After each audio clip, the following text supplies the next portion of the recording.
Hello, Mr. Netanyahu. Yeah, we're getting set up. We're really gonna crush these guys. Thanks for calling, Ben. Yeah, the $7,000 check is in the mail. Yeah. Oh, 1 second.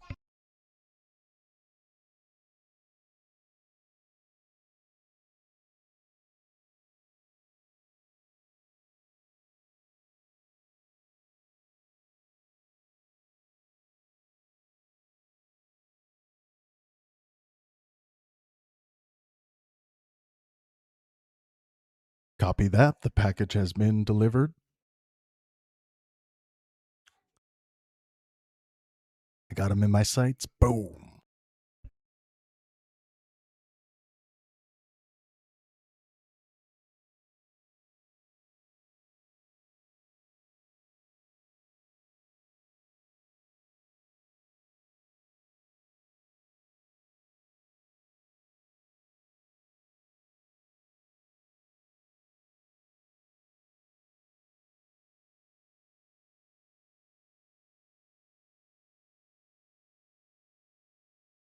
Check, check.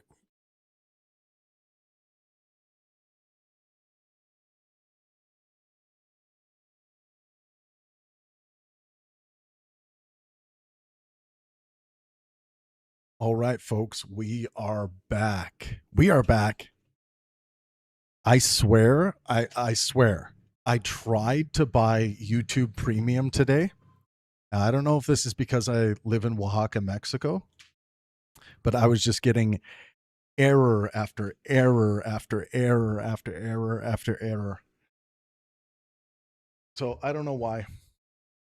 I wasn't able to get YouTube Premium today. I clicked on many different links. I tried even buying like the 1 year pass or whatever. Didn't let me. So I'm going to have to do some more investigating. I would have been online like a half hour earlier, but I was dealing with that crud. How y'all doing tonight?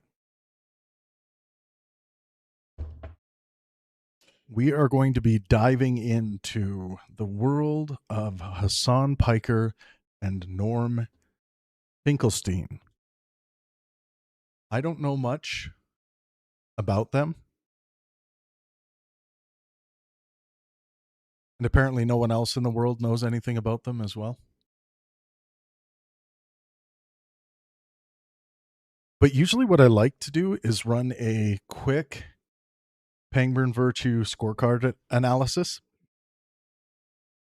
which basically gives me kind of a it my system allows me to give this rated prediction based on the 6 Pangburn virtues and maxims, and that allows me to kind of understand what kind of world I am stepping into.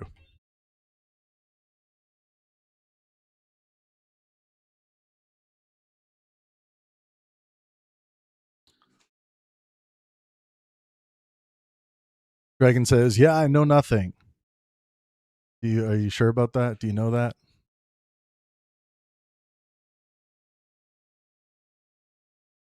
This particular video that was just dropped is 2 hours and 52 minutes. My initial run of the audit on this video is actually, I mean, after going through the Dave Farina propaganda video, this video has problems. It has epistemic problems, but it doesn't seem to be, at least thus far, ask me after we get through this video, doesn't seem to be in the same realm of misinformation that the Dave Farina video is in.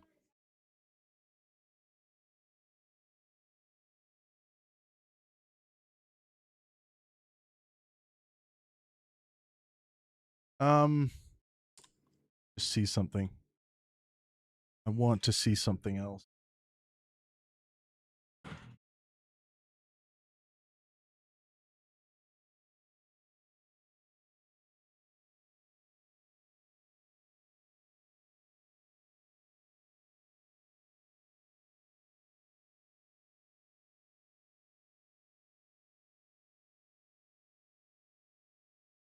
All right.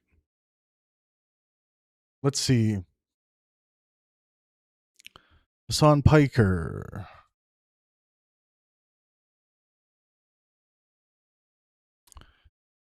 In general, he gets almost a failing grade for fallibilism. My system's rating him a C minus based on his general body of work. Piker sometimes explicitly promotes skepticism and media literacy. In a Wired interview, he described checking the provenance of viral claims, challenging dubious open source intelligence accounts, consulting opposing media, and using misinformation submitted by viewers as a teaching opportunity. He has also acknowledged that some of his own inflammatory formulations were imprecise. After his notorious, quote, America deserved 9/11 remark, he explained the foreign policy argument he intended and conceded that he should have spoken more precisely. His streaming format also exposes some reasoning in real life. Viewers can sometimes see him encounter new information, revise an interpretation, or distinguish an initial reaction from a more developed position that is more epistemically transparent than presenting every conclusion as a finished institutional product. Counter evidence. His fallibilism is highly inconsistent across ideological boundaries. He is often careful when debunking right wing or pro Israel information, but substantially less cautious when a claim supports anti imperialist, socialist, or anti Western narratives. Critics from multiple political perspectives have identified muddled or one sided treatments of China, Russia, Hamas, and other authoritarian or militant actors. Even sympathetic commentary has acknowledged serious problems in his analysis of China and his tendency to minimize repression when committed by governments or movements positioned against the United States. His live format rewards speed, certainty, and emotional force. Long hours of unscripted commentary create predictable error risks, yet his rhetorical confidence often exceeds the quality of the underlying verification. Pointer's Alex Mahadevan criticized him as part of an online political class operating without moral journalistic ethics and accused him of spreading substantial misinformation. His recent framing of Hamas is an especially serious counterexample, saying he would prefer Hamas to Israel, or characterizing Hamas as dramatically less bad can be understood as comparative condemnation of Israeli conduct rather rather rather than endorsement of every Hamas doctrine. Nevertheless, such maximal language obscures Hamas's authoritarianism, attacks on civilians, misogyny, and persecution of sexual minorities. So Piker possesses some genuine media literacy instincts, but he does not apply them evenly. His epistemology is strongest against ideological opponents and weakest when scrutinizing actors located within his preferred anti-imperialist framework. That places him near the middle rather than the bottom, but clearly below Pangburn fallibilist standards. So that's why he's sitting at like a 5.2 out of 10, a C minus score, which is pretty rough. With regards to my moral quest to maximize well-being for myself and those around me, he's sitting at a 8.2 out of 10, an A minus. That's a fantastic score. His political orientation is constantly concerned with healthcare, labor rights, housing, inequality, war, civilian suffering, and economic insecurity of ordinary people. His audience building strategy also reaches younger viewers who may feel alienated from traditional political views. Wired describes him as attempting to turn breaking news, misinformation, and internet drama into opportunities for political education and humanitarian fundraising. Speaking of fundraising, I have reached out to Hasan and his team, and this was kind of like a charity, almost like a charity boxing match idea. I think that we could raise at least, based on a bunch of other comparable estimations I've looked at least $5 million in support of Palestinian children if we were to get him and Destiny on stage together to have a bit of conversation or a little bit of debate. I haven't heard back from his team. Uh, Destiny is in on that, you know, anytime, any place. So yeah, I mean, I think it would be great if they both agreed to it. We would start fundraising right away, and I think if we all put in our best effort to encourage our audiences between our three platforms to open up our wallets and make some sizable donations, I think we could surpass $5 million, and we would make sure that that goes into the right hands in order for that money to go to supporting Palestinian children. No, not an actual boxing match between them. So yeah, I think that could be really interesting and a great cause. So a few other things here. Let's see. He doesn't get a good score for communication when it comes to good faith and helpful communication. 5.9 out of 10. Well-being score is high. I like that. His patient score is not good. 5.5 out of 10. Lightheartedness, he gets a high score. That's great. That probably operates as his dialectical superpower. 8.8 out of 10. For anyone that's on the Pangburn Discord server, which, by the way, I should give you guys the link, I will publish this virtue scorecard for Hasan Piker so you guys can take a look at it after this episode is over.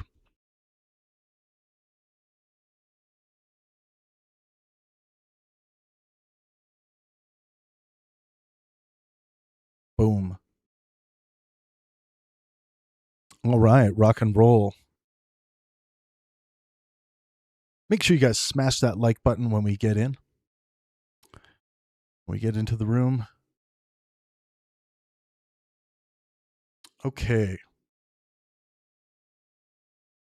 Shall we watch? Norm Finkelstein is in the building, ladies and gentlemen. We're going to be talking about Let's your book, analyze. Gaza's Gravediggers, an inquiry into corruption in high places. I am really excited. I'll be frank and upfront and honest with you. I have been very nervous about this interview. I have been a huge fan of your work for many, many years. I really appreciate your resilience and your steadfast nature throughout all of the attacks that you've received throughout your career. You are someone who's very stubborn, and I see that same energy in myself as well. I try to be like that as well. And I think that's what's necessary to be able to breach this very sophisticated network of propaganda that has, for many, many decades, I think, deluded many Americans, many people in the Western world into believing that Israel is the most moral nation on earth. Israel is our most important ally, the only democracy in the Middle East. And I read your book, and I saw a sense of nihilism in there as well, given the horrifying nature of the circumstances with Israel's genocide on Gaza. But I really appreciate that you have continuously pushed to uncover the truth. You are, of course, one of the most important chroniclers of the Israeli apartheid, centering the victims and also talking about the sophisticated propaganda network. Thank you so much for tonight's first super chat, and I will respond to every single super chat. So send in those super chats to help support the channel and myself doing these live streams and these fact checks. Someone says tankies like Finkelstein and Hasan fearmonger about the Azov battalion and glaze Houthis, Hamas, Hezbollah. Which group is actually fascist? Thank you so much for the super chat. Thank you. Thank you. And of course, their username is I hate my username.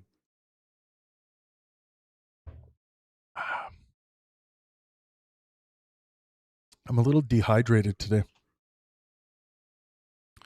Ethan Wallace, welcome, says you're new to the channel. Okay. network. I am going to pull my questions really quickly, but I just wanted to give you that introduction first and foremost and explain to you that I will be a little bit nervous, so I apologize. Whoa. What's that? I just built a budgeting app in Base 44. Guys. Well, when we pick this up again tomorrow, hopefully I'll have YouTube Premium sorted out, but I am in Oaxaca, Mexico.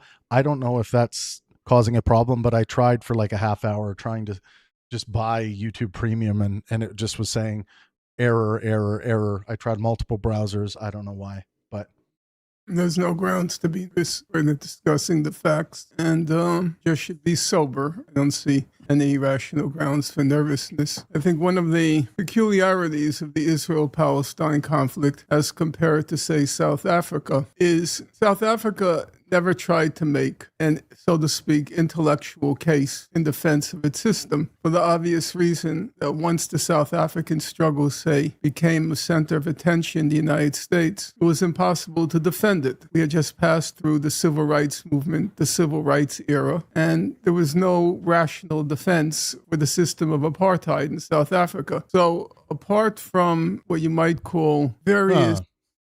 Hang on. Let's see.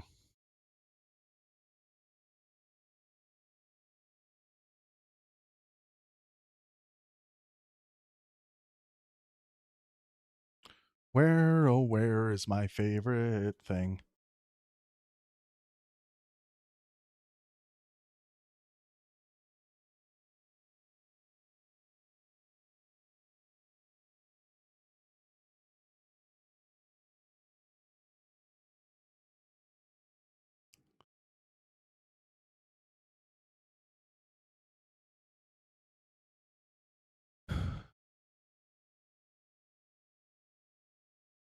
So the claim was essentially South Africa never tried to make an intellectual defense of apartheid.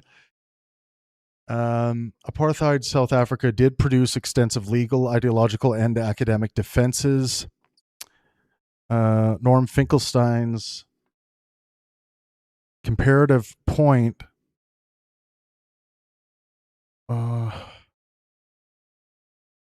Let's see here.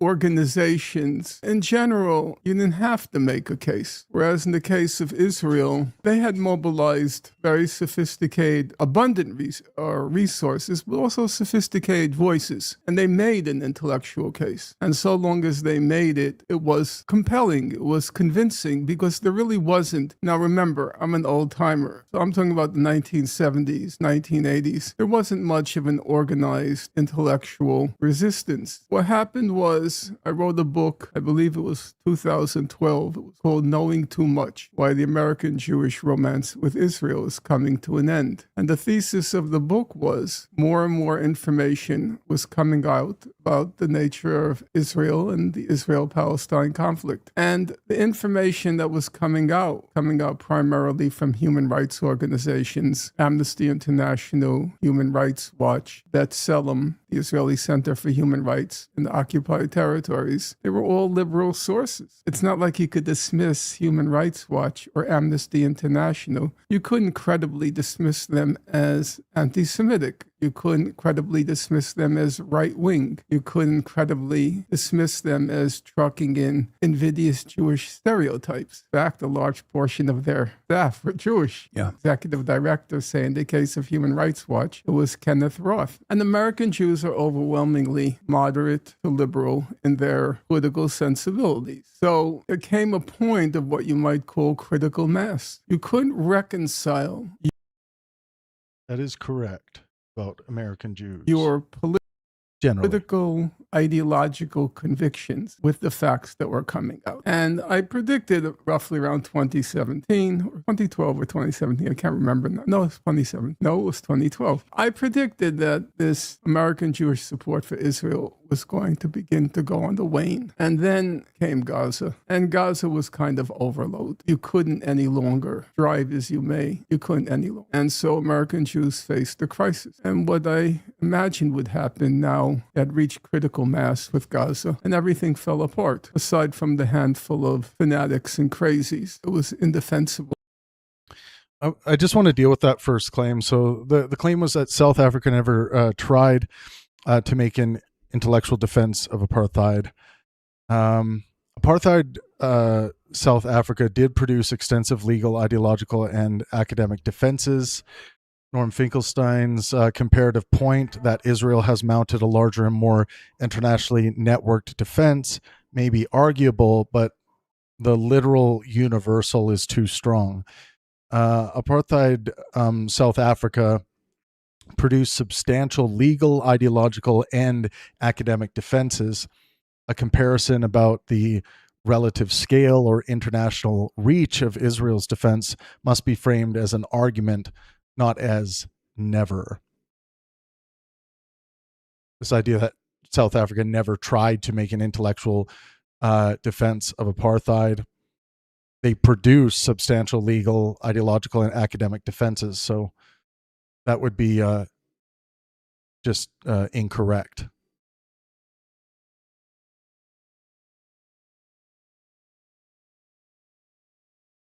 And I think now you can never say these things with certainty because the news cycle passes. And maybe it could return to what it was before. Fancy word is the status quo ante. But I don't think so. I think it's pretty much over, the romance between American Jews and Israel, because it's untenable. Jews are not right-wing by nature. Yeah. And they could not tolerate, they couldn't absorb or reconcile what was happening. So we're going to get into the book quickly because I feel like there are a lot of historical analogs you utilize. Start off with October 7, and you immediately, in the beginning of the book, you not only document the ways in which the Israeli government engaged in atrocity, but you actually hyper-focus instead on the Western media, the Western officials, the international institutions, and how they failed. You wrote the Gaza's Grave Diggers with the explicit purpose of documenting the institutional corruption that supported the genocide of Palestinians rather than Israel's actions themselves, though. That was a deliberate effort. You open the book referencing the fifth labor of Hercules, in which he's ordered to clean out the Augean stables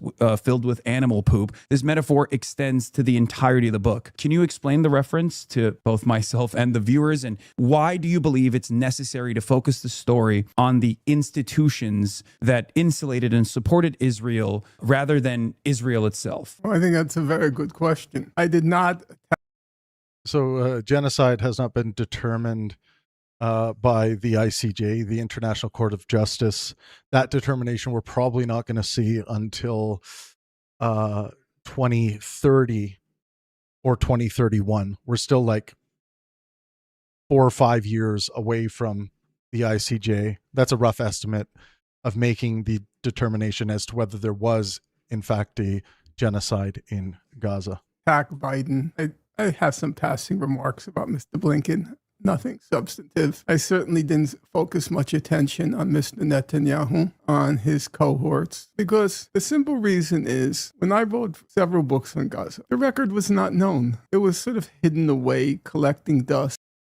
There was also a claim in the Dave Farina video that every human rights organization in the world has made their own determination that a genocide has been committed in Gaza, and that is just a false claim. That's not true. In human rights reports. Even the Human Rights Organization, they do their research, but then there's supposed to be a second step. You're supposed to lobby on the basis of your research. The second step never came. The report simply collected dust. And so I wanted to preserve the historical record. And the purpose was because nobody had done that kind. Someone also made a comment today that I didn't know Peter Thiel had bought the Pangburn network or bought the Pangburn channel. If he did, I'm not aware of it, and I'm still waiting on that big check, so I haven't seen it. But of course, I'm paid to say that, so do what you will with that. And the work. I could say a large chunk of my life now sits on my bookshelf at home, bookshelves at home, with just not thousands, but tens of thousands of pages printed out of human rights reports. I wanted to document for history the record. That wasn't necessary with Gaza. Gaza now, everybody knows who wants to know. Everybody knows what's going on. And I felt to simply document the record again was a waste of time. The record is known, and also the perpetrators are known. There's an implication there that like if you want to know, the information's there. I think the implication is those who really know would be those who are agreeing with Norm Finkelstein and perhaps Hasan Piker on genocide determination.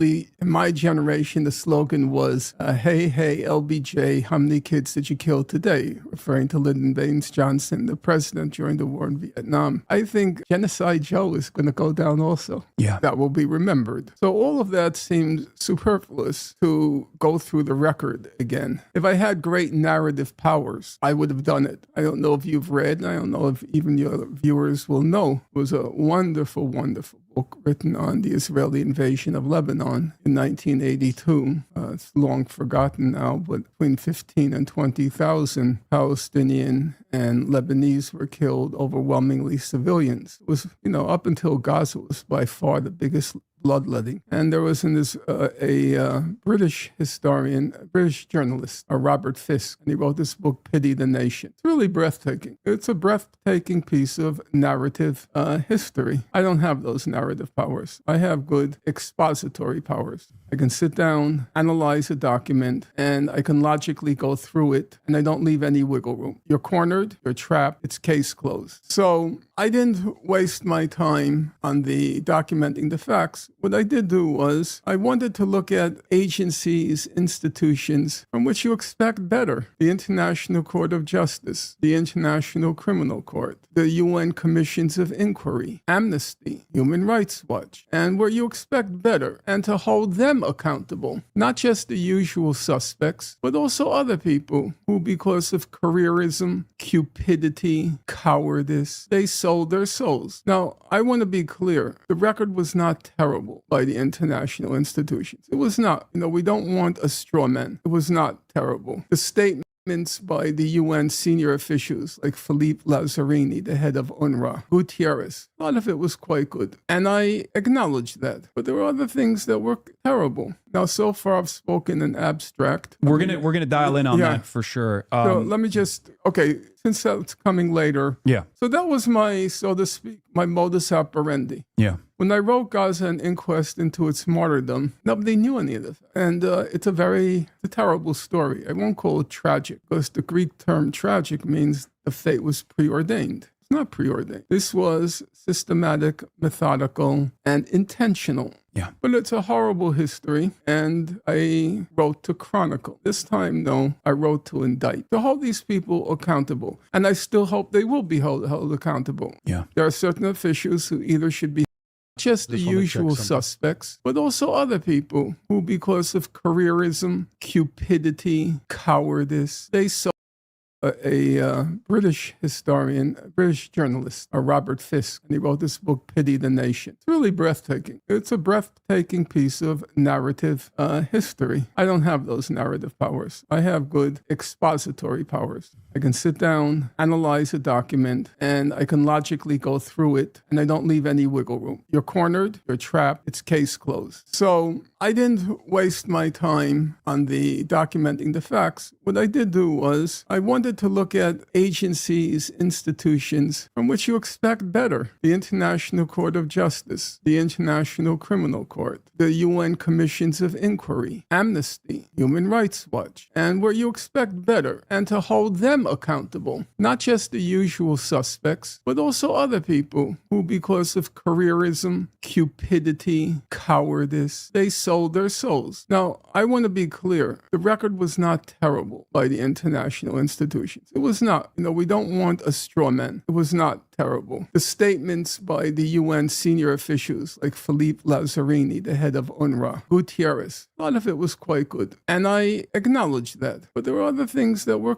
terrible. Now, so far I've spoken in abstract. We're gonna dial in on that for sure. So let me I just want to grab Lebanon. Start off with October 7, and you immediately because nobody had done that kind of work. I could say a large chunk of my life now sits on my bookshelves at home, with just not thousands, but tens of thousands of pages printed out of human rights reports. I wanted to document for history the record. That wasn't necessary with Gaza. Gaza now, everybody knows who wants to know. Everybody knows what's going on. And I felt to simply document the record again was a waste of time. The record is known, and also the perpetrators are known. It'll probably, in my generation, the slogan was, hey, hey, LBJ, how many kids did you kill today? Referring to Lyndon Baines Johnson, the president during the war in Vietnam. I think Genocide Joe is going to go down also. Yeah. That will be remembered. So all of that seemed superfluous to go through the record again. If I had great narrative powers, I would have done it. I don't know if you've read, and I don't know if even your viewers will know. It was a wonderful, wonderful book written on the Israeli invasion of Lebanon in 1982. It's long forgotten now, but between 15 and 20,000 Palestinian and Lebanese were killed over what?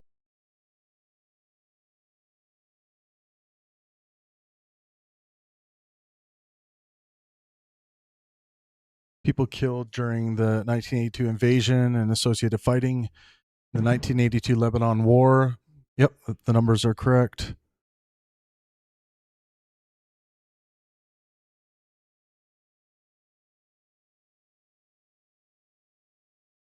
A contemporary An Nahar compilation based on Lebanese hospital and police records counted 17,825 Lebanese and Palestinians killed.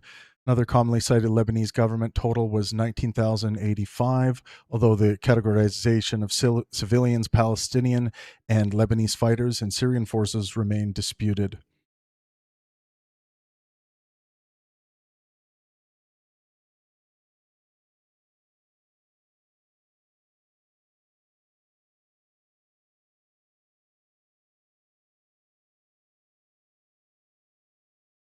All right, I can fast Overwhelmingly with October 7, but it actually very quickly shifts into Nat Turner's 1831 slave revolt. And despite ordering his followers to kill all white people, he's now revered as an American freedom fighter, which you also talk about. You ask, before he stands condemned, mustn't it be asked except to live and die in thraldom? What alternative did Nat Turner have? You also mentioned at the time, revered white abolitionist William Lloyd Garrison expressed horror over the events that took place, but blamed the white slave-owning population, saying, "We have warned our countrymen of the danger of persisting in their unrighteous conduct." I've also utilized the Nat Turner rebellion example when referencing October 7. You have as well. I've seen your interactions on Piers Morgan, which is, an interesting affair. We can talk about that later as well. But I wanted to hear, do you view yourself as a modern day equivalent of the white abolitionist after writing about the Zionist oppression of Palestine for over 4 decades now?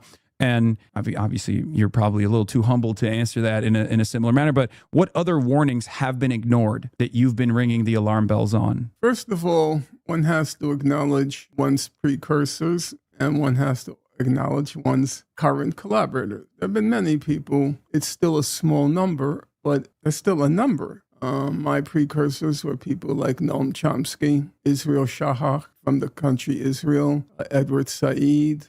They came before me, and in many ways, I learned from them both their steadfastness and also their mental powers, their dedication, their conscientiousness. I would say now I've entered the age where they're gone. They're not on the scene anymore. And so the mantle has, so to speak, with the baton has been passed to me. I don't believe I had any great powers of prediction. A lot of my analysis since October 7th, I believe, has been borne out. But in general, those who predicted that if Israel continued with the occupation, it was going to be a dramatic deterioration in Israeli society. There was a fellow, I suspect you've never even heard of him, Yeshayahu Leibovich, and he was Israel's great philosopher. He had 4 PhDs, really smart guy. And he, along with a certain number of others, said as early as 1967, this occupation is going to be a complete disaster. He coined the phrase, by the way, Yeshayahu Leibovich, who was the most revered intellectual in Israel. He coined the phrase, Israel's turning into a country of Judeo-Nazis. People will say that that term actually originated from David Duke sometimes. No. What's David Duke interesting- was not bright enough to originate the term. So what's interesting on that point that you just mentioned is one of the examples that I often use. All right. The claim that Leibowitz coined the phrase that Israel was becoming Judeo-Nazi.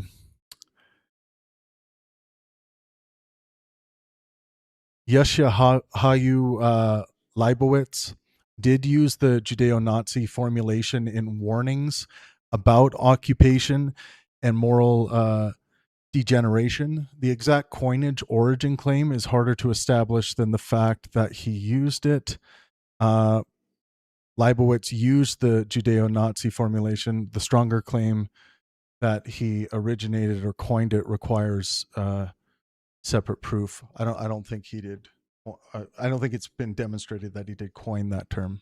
Is the horror in reaction to the Deir Yassin massacre from the likes of Albert Einstein, who has gone back and forth and has a more complex, I think, experience with Zionism and what it turned into. But his commitment to binationalism and living alongside peacefully with the Jewish and the Palestinian population was very clear. And he is the example that I usually go to, which is really interesting because The Atlantic actually wrote a whole article on me deploying the Albert Einstein example, saying that this was actually wrong, that Albert Einstein was a huge Zionist and loves Israel, and I was lying about his background. Are you familiar with some of the things that Einstein has said about? I've read his writings. I have to say I'm a bit of a skeptic about the possibilities of coexistence. We're going to get to that as well. Between the Jews and the indigenous Arab population, because there was such a sense of contempt for Arabs, Muslims, the indigenous population, and such a sense of a double kind of superiority by the Jewish settlers. There was the superiority of being European. Yeah. And then that was compounded, or you might say determined by the sense of Jews feeling superior, that sense of superiority born of a certain notion of Jews being chosen people. And then there was just the sense of the backwardness of the Arab Muslim community in general. So when you fill out the his writings, I have to say I'm a bit of a skeptic about the possibilities of coexistence. We're going to get to that as well. Between the Jews and the indigenous Arab population. Just one more thing regarding the Lebanon War in 1982. It did not begin as a conventional war between the Lebanese government and Israel. Lebanon was already fragmented by civil war, and the immediate conflict was principally between Israel and the Palestine Liberation Organization operating from Lebanese territory, with Syrian forces and Lebanese militias also involved. The underlying situation after the PLO was expelled from Jordan in 1970 to 71, much of its leadership and military infrastructure relocated to Lebanon. From southern Lebanon, Palestinian factions conducted raids and rocket attacks against Israel. Israel responded with airstrikes, artillery attacks, and earlier incursions, including the 1978 invasion. Lebanon's weakened central government was largely unable to control the armed organizations operating on its territory. In July 1981, American envoy Philip Habib brokered a de facto ceasefire between Israel and the PLO. It brought an unusually calm period to the Israeli-Lebanese border, although Israel argued that the arrangement allowed the PLO to strengthen its forces and did not prevent Palestinian attacks against Israel targets elsewhere. The immediate trigger on June 3rd, 1982, gunmen shot and critically wounded Israel's ambassador to Britain, Shlomo Argov, in London. The crucial the crucial complication is that the attackers belonged to the Abu Nibal organization, an Iraqi-backed Palestinian splinter organization that was bitterly hostile to Yasser Arafat's mainstream PLO. It was therefore not an attack ordered by Arafat or the PLO forces stationed in Lebanon. Nevertheless, the Israeli government treated the attack as grounds for striking the PLO. Israel bombed Palestinian positions in Lebanon. Palestinian forces then fired rockets and artillery into northern Israel, producing a major escalation. So the proximate trigger was the attempted assassination of Argov and the ensuing Israeli PLO exchange of fire. But the assassination was committed by a group hostile to the PLO, and the scale and preparation of the Israeli campaign indicate that it was more than an improvised 3-day reaction. Israel already had broader strategic reasons to attack, removing the PLO's military and political base in Lebanon, securing northern Israel, reducing Syrian influence, and potentially installing a friendly Lebanese government capable of signing a peace agreement. So it is misleading to say simply that Lebanon started the war. The Lebanese state did not order the Argov attack or launch a conventional invasion of Israel. More accurately, Israel used an attack by an anti-PLO Palestinian faction as the immediate justification for a previously contemplated large-scale invasion aimed principally at destroying the PLO's position in Lebanon.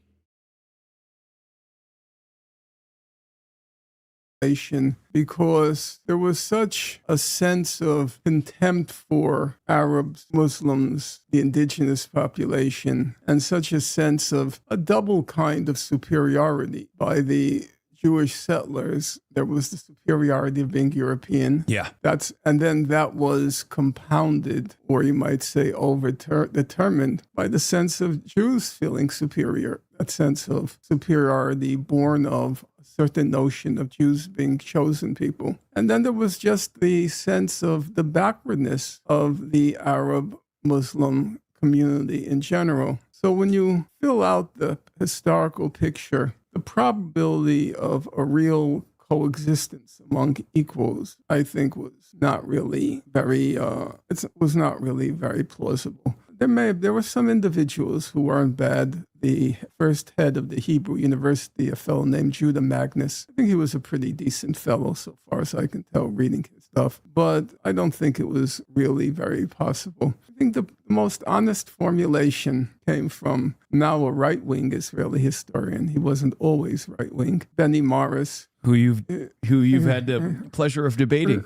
Yeah, he said that the idea of transfer is the euphemism for expulsion. Mm-hmm. He said the idea of transfer was inbuilt and inevitable in Zionism. I think that's a more honest reckoning of where things stood back then. So I'm not a believer that there was a real possibility of coexistence. It's certainly got much uglier in recent years. You could say the ugliness is either more honesty or, the expression that hypocrisy is the compliment that vice pays to virtue. The older generation, they weren't so in your face. You mentioned Menachem Begin. Menachem Begin, he would be considered now the far left in Israel. Yeah. He would. But during his first term of office, he was elected in 1977. When you know what one of his first acts was? He abolished torture. Israel was practicing torture against Palestinian detainees from right after the 1967 war. Now this guy, Begin was... He's too woke for Israel now. Exactly. Begin was a lawyer by training, and he was...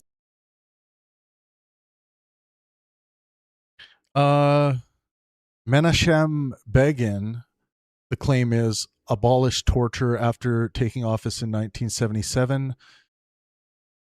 Begin reportedly curtailed violent interrogation practice, but torture/coercive interrogation was not durably abolished as a legal or institutional matter. Later practice and the 1987 Landau framework contradict the unqualified formulation. So the correction here should be that Begin reportedly curtailed violent interrogation practices, but coercive interrogation was not durably abolished as an institution or legal practice. So there's a correction there. Was a stickler about the law, and he knew torture was illegal. So he did abolish it. I mean, nowadays, you couldn't even imagine that. It's not even conceivable. Nowadays, the only time that Israel ever prosecutes any war criminals in their ranks is when they intercept the communications of ICC prosecutors in an effort to utilize the complementarity principle against the ICC to act as though they are doing a show, a mock trial, basically, to hopefully stop the ICC from further prosecuting their war crimes, which, again, we'll talk about. I wanted to continue in the epilogue. I want to just return to the Nat Turner analogy, just as a matter of background. When October 7th first happened, the first couple of days, I don't know if you remember. Oh, I remember. Right. The first couple of days, it just looked like a prison breakout. Yeah. And they said about 50 people were killed. And, 50 people, that's not even the blink of an eye. So I immediately made my sentiments known that I supported. I also remember that. The prison breakout. And I had no qualms about it, no compunction. But then it became clear that something much bigger happened. Something much bigger happened. It's not, supported the prison breakout with regards to October 7th, with all the information that was available, with all the murder that was happening. I'm not sure if the rape cases have been verified, but at least there were reports of that. Nobody who cares about human well-being should support something like that, if that's what Norm Finkelstein is getting at here. That would be a wrongful and bad thing to support. It doesn't matter if you think that people were being held, imprisoned. And again, I don't know if that, it was kind of vague the way that was framed. But you know what? Let's investigate exactly what Norm Finkelstein said. When October 7th first happened, the first couple of days, I don't know if you remember. Oh, I remember. Right. The first couple of days, it just looked like a prison breakout. Yeah. And they said about 50 people were killed. And, 50 people, that's not even the blink of an eye. So I immediately made my sentiments known that I supported. I also remember that. The prison breakout. And I had no qualms about it, no compunction. But then it became clear that something much bigger happened. Something much bigger happened. It's not, it was hard to try. So we'll look into that statement.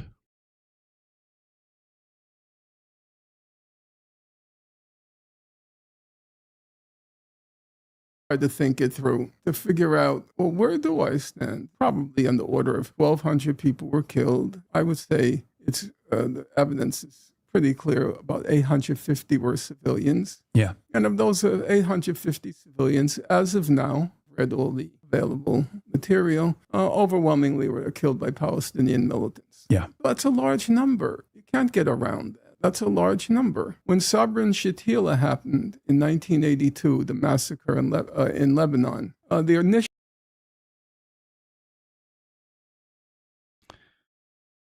So the claim was about 850 of those killed were civilians. Later counts commonly place civilian deaths around 800, depending on whether foreign workers, police, and security personnel are classified separately. 850 is a plausible early approximation, but should not be treated as a final exact number.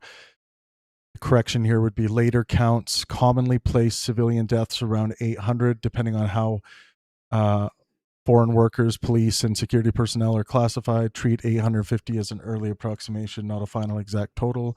Yeah, that's not a that's still a qualified claim that was made by Norm Finkelstein there.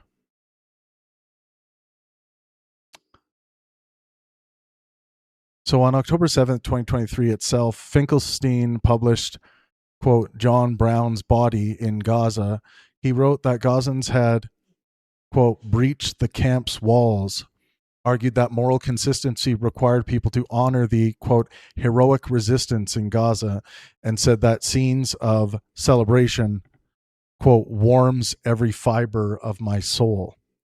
5 days later, he explicitly characterized October 7th as a slave revolt, comparing it to Nat Turner's rebellion.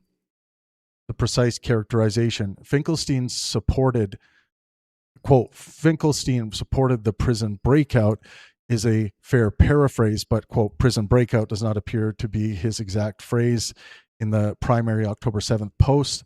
The publication's safe wording is Finkelstein initially celebrated the October 7th breach of Gaza's perimeter, framing it as heroic resistance by people escaping a concentration camp-like confinement. That's really reckless to celebrate something like that at that time, given the facts that were pouring out.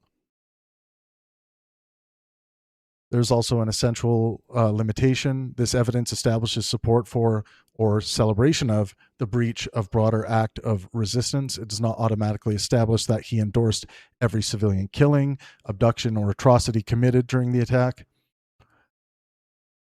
The November 2023 Finkelstein, by November 2023, Finkelstein acknowledged that atrocities occurred, accepted that atrocities against civilians constitute terrorism, and said perpetrators should be prosecuted, while arguing for mercy and refusing an unqualified moral condemnation because of Gaza's conditions. So he wouldn't give the moral condemnation.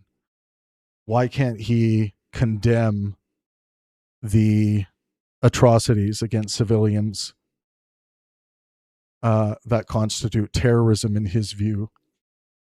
And, you know, obviously he thinks there are criminals who need to be punished because he thinks perpetrators should be prosecuted. Why can't he give an unqualified moral condemnation, but also be in support and conscientious and sympathy to Gaza's conditions?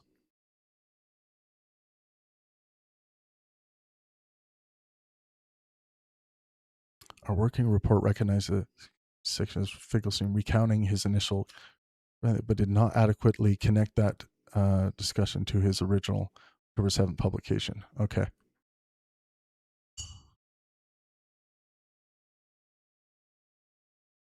So, like, when something happens like this, like from a moral standpoint, and I'm a moral well-beingist, my moral quest is to maximize well-being for myself and those around me. It's morally reckless and also epistemically reckless to celebrate what you believe is a breach and heroic resistance because of how that can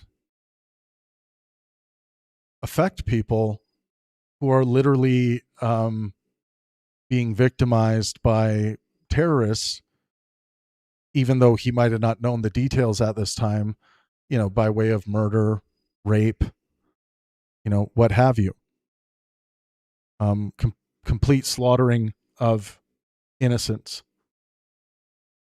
So, yes, he corrected later, but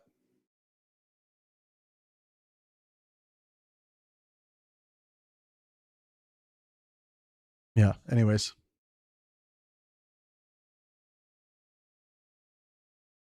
Initial numbers that came out, they turned out to be low. Initial numbers that came out were about 800 Palestinians were slaughtered in Sabra and Shatila. In fact, it was probably closer to 2,000. But even when 800 came out, that was considered a very large number. Yeah. And then if you take, you're from Egypt, when Sisi came to power, you know, he committed the massacre at Rabbah Square.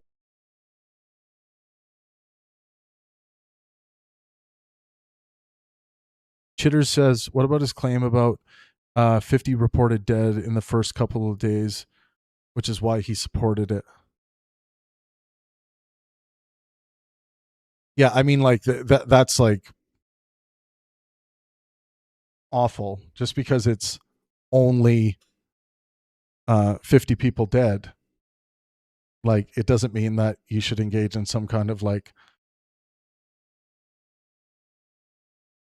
I mean, that should cause you to feel something. Just hand waving that away is like, well, that's not enough for me to, condemn it or think it's all that bad or stop me from, being morally responsible and holding my tongue until I get a clear picture of what's going on before I make public statements that could really cause harm.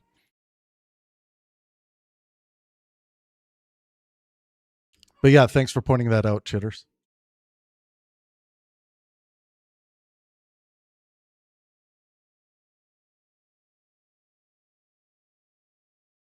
Chitters, you say the reported death tolls were in the thousands by day 2, not 50.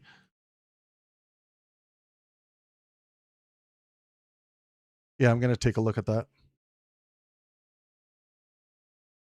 With the nonviolent protesters. And the estimate by Human Rights Watch was about 1,000 were killed. And that's was seen as it was the largest single massacre in Egyptian history. So that seemed a large number. Yeah. And now I'm faced with about 850 civilians killed on October 7th. And what do you do with it? What do you do with it? Now, under normal circumstances, namely for the last 40 years, I don't say this with pride, I'm just saying it factually, I normally would have consulted Professor Chomsky. I considered his moral judgment, if not impeccable, near impeccable, and I usually deferred to his moral judgment. But he wasn't available, and I was sweating for around a week because I knew a lot of people were going to want to know what I think, and I was torn. I was torn between the fact that I knew from having spent about the last 20 years, I knew what had been done to the people of Gaza. I knew the details, the horror of what those folks endured. On the other hand, there was a mass slaughter. And what do you do with it? And I thought, what do you do with it? Like, I mean, any conscionable moral being that I would consider to be operating on a good, righteous moral system, that would be something that cares about the physical, mental, and social health, maximization of well-being of human beings. That's an easy thing to condemn. Walk the streets trying to figure this out. And it happened that the last book I had written was on wokeness, and I had read a lot about the abolitionists. And I had read, of course, about Nat Turner. So I turned to Nat Turner, the rebellion, and I said, you know what? Roughly, it's about the same thing. What the slaves endured was not much different. Gaza from 1948, when it was under Egyptian rule, from 1948, it was repeatedly described as a concentration camp by outside visitors. Even the extreme right wing head of Israel's National Security Council, Giora Eiland, who's still among us. He was one of the advisors during the Gaza genocide. He described in 2004, Gaza.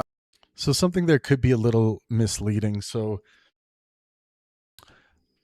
the claim that Gaza was repeatedly described as a concentration camp, I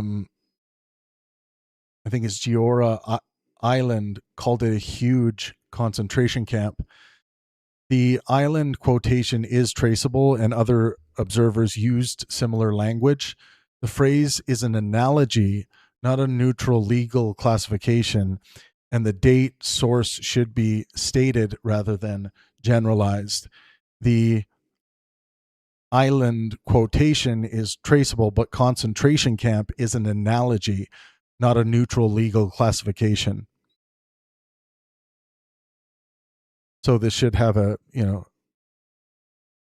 attribute and date it precisely, would be my correction here. Gaza as a concentration camp. He said it's a huge concentration camp. So now I knew what they had endured. I knew there had been a massacre, a slaughter of significant dimensions. And then what do you do with it? Do you also dream of traveling the world and living from your passion? We are Elisa and Alex, and we've been traveling. I saw What up, everyone? Make sure you smash that like button. I will be responding to any super chats tonight. I really appreciate those super chats. Thank you.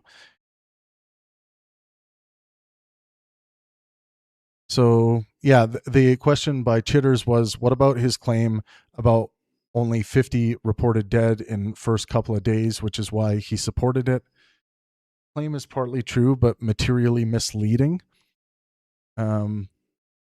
So at about 1658 to 1720 in the transcript, Finkelstein says that during the first couple of days, it looked like a prison breakout and about 50 people were killed, and that he therefore immediately expressed support for the breakout.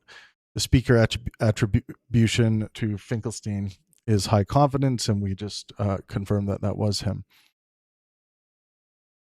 So was a figure near 50 reported? Yes, but only briefly during the early hours of October 7th. At 3:04 p.m. Israeli time, the reported death toll was at least 40. By 5:30 p.m., the official minimum had reached 70, while media reports had already above 200. By later that day, major reporting placed the Israeli toll at roughly 250. By October 8th, the following day, the reported toll was already at least 600. Therefore, about 50 was a plausible early hour snapshot for Finkelstein, but not an accurate description of what was reported throughout, quote, the first couple days. Did he initially support the breach like we talked about? Yes. His contemporaneous October 7th post called the attack heroic resistance, celebrated the breach of Gaza's perimeter, and said the scenes, quote, warm every fiber of my soul. Yikes. Yeah, that's a awful thing to say in response to something like this. Even if you only believed that 50 people were killed in this breach. Was the 50-person report demonstrably why he supported it? That is his retrospective explanation, but it cannot be independently confirmed. His October 7th post did not mention 50 deaths, did not say his support was conditional on a low casualty count, gives a broader ideological justification based on Gaza's confinement and analogies to John Brown and the Warsaw Ghetto. Wow. He made an analogy to the Warsaw Ghetto. Yikes.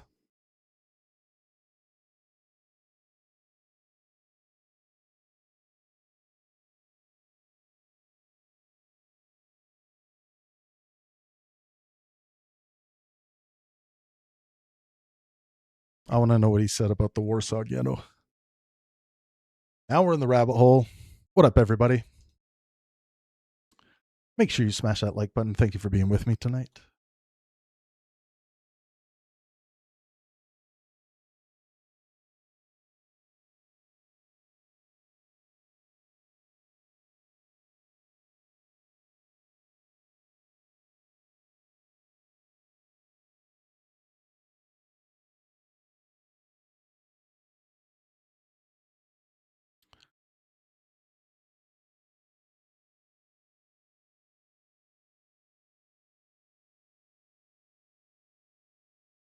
But it cannot be independently confirmed. His October 7th post has a date, but no publicly visible publication time precise enough to establish what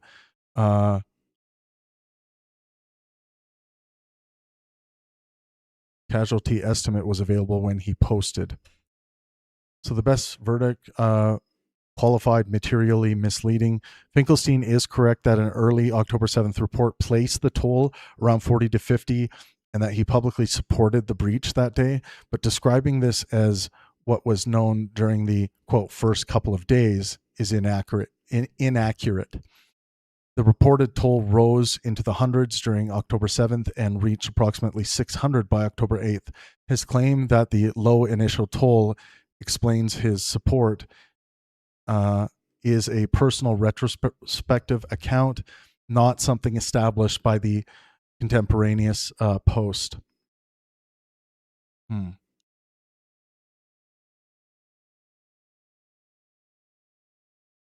his October 7th, 2023 post, Finkelstein wrote, "If we honor the Jews who revolt in the Warsaw Ghetto, then moral consistency commands that we honor the heroic resistance in Gaza." That is the exact Warsaw Ghetto comparison. He was arguing that people who celebrate Jewish armed resistance in the Warsaw Ghetto should, for consistency, also celebrate the Palestinian breach from Gaza.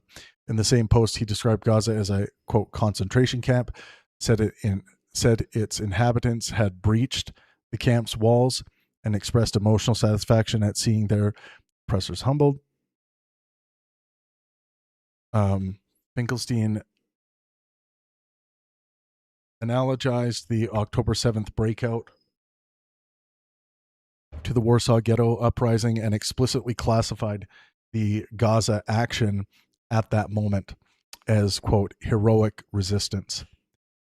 He did not merely make a neutral historical comparison. He invoked the Warsaw Ghetto as part of an affirmative moral argument for honoring the October 7th resistance.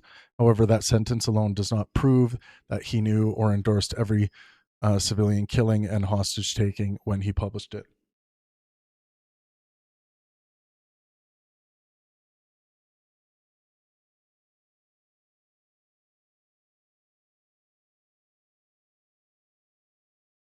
I'm just going to take a quick bathroom break. I'll be like 2 seconds.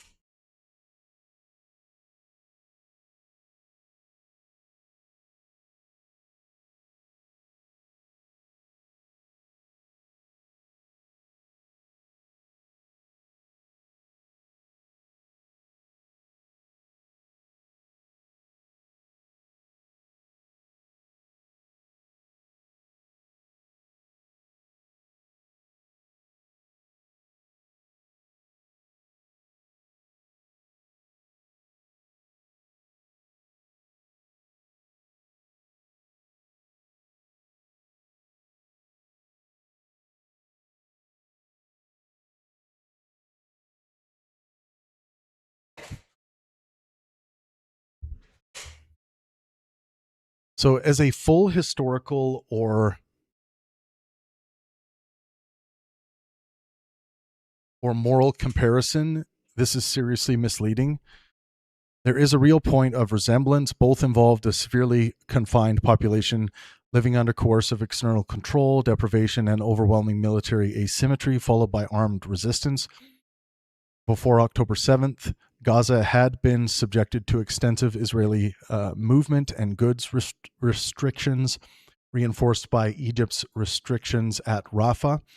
The UN described most residents as effectively, quote, locked in, and documented severe economic and humanitarian consequences. But the differences are decisive. Why the Warsaw analogy breaks down. The Warsaw Ghetto was part of an active extermination process. The Nazi confined Warsaw's Jews and then deported approximately 265,000 people to the Treblinka extermination camp in 1942. By April 1943, the surviving Jews understood that the final liquidation meant deportation and near certain murder. The uprising began when German forces entered the ghetto to complete that liquidation. Gaza before October 7th was under an extremely restricted blockade and occupation-related control with serious deprivation and recurrent warfare, but it was not historically equivalent to a Nazi ghetto being emptied into an extermination center as part of the Holocaust. Treating those circumstances as interchangeable erases the defining feature of the Warsaw Ghetto, its role in an industrial genocide already underway. The Warsaw Uprising was primarily resistance inside the ghetto against the forces conducting its liquidation. Roughly 700 poorly armed Jewish fighters fought German SS and police units entering to deport the remaining population. The resistance was directed at the machinery of liquidation operating inside the ghetto. October 7th was not merely fighters defending Gaza's perimeter or attacking soldiers enforcing a deportation. Hamas-led forces crossed into Israel and attacked military positions in numerous civilian communities, homes, roads, and a music festival. Deliberate violence against civilians was central to October 7th. The UN Commission of Inquiry found attacks against civilian targets, killings of civilians, and hostage taking. Human Rights Watch concluded that the Hamas-led assault was designed in part to kill civilians and take hostages, documenting intentional killings at civilian sites and the seizure of 251 people.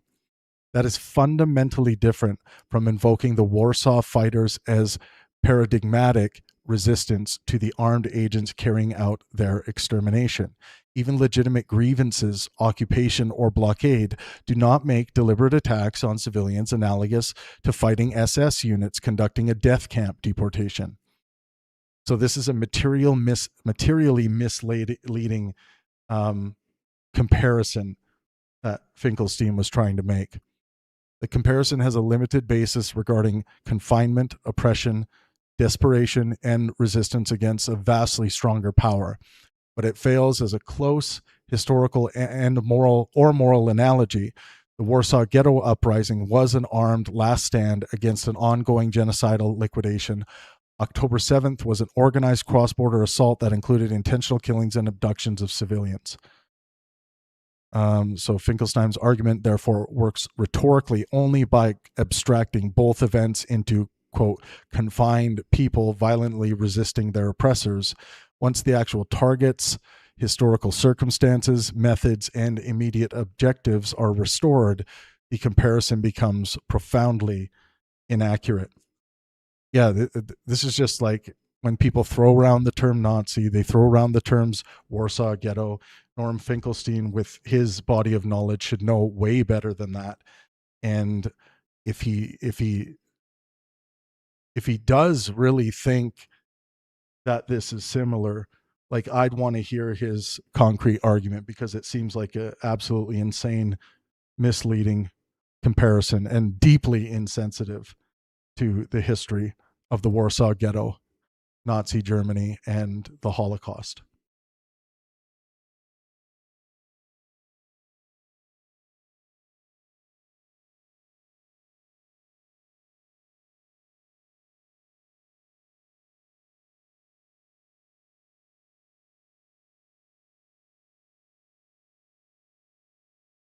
There's another thing here where we were 2046 in the transcript. So Nat Turner Rebellion seemed more or less analogous. The First Order, kill all white people. Just like we did for the Dave Farina propaganda video that we just spent basically a week working on, moving through, getting all the data out. We will be producing the same level of comprehensive data for this conversation here.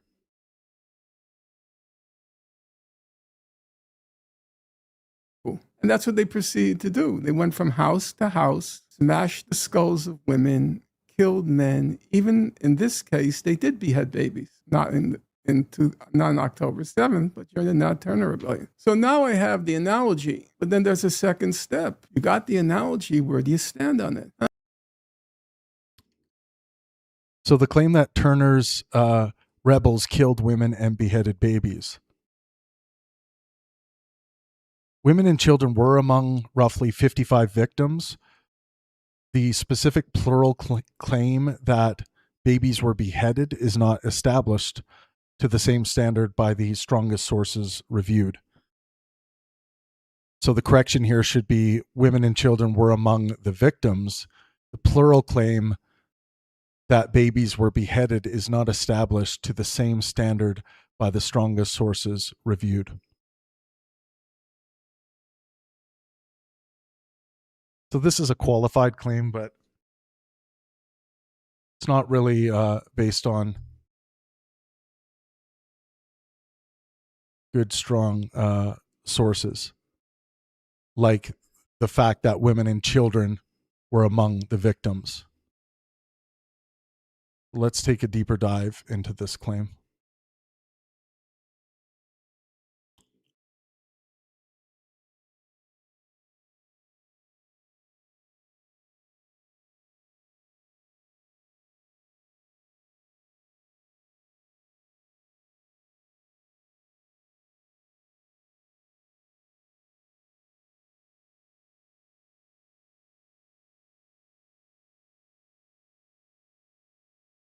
We'll jump more into that. And I thought the right place to look were the abolitionists. They were of sublime moral character.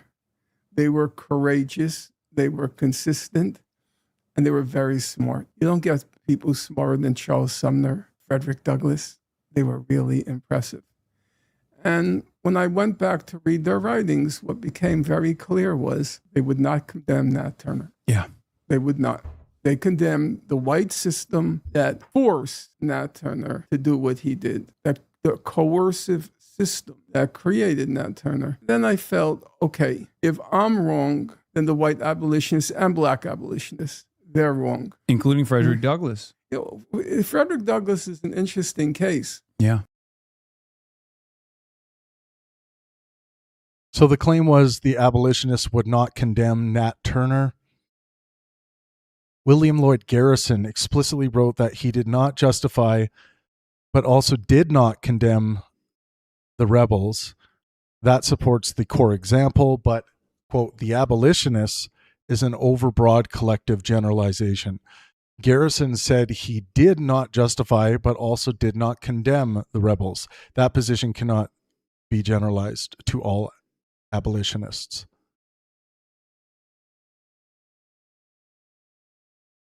See.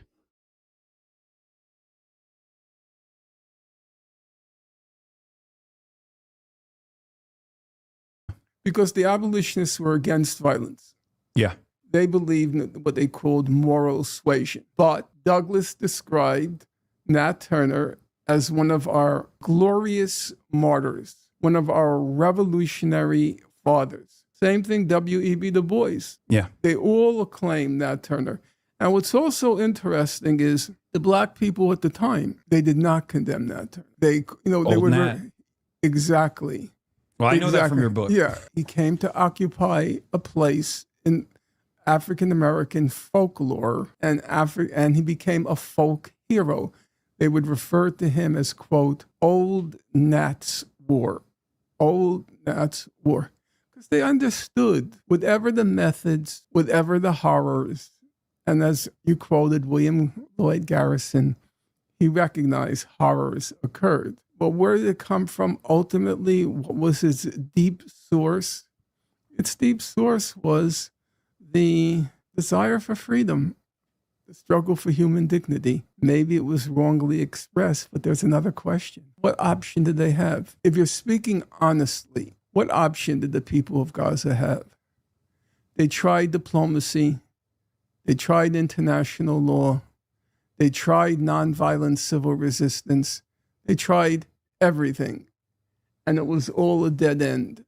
And as you probably remember, by October 6, 2023, the only game in town was, would the Saudis join the Abraham Accords? Yeah.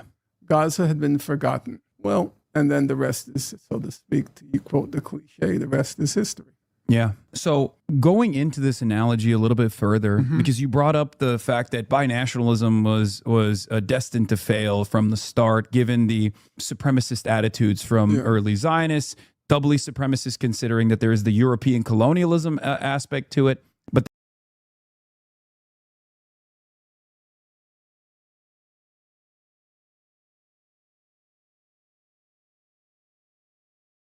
Let's go a little deeper into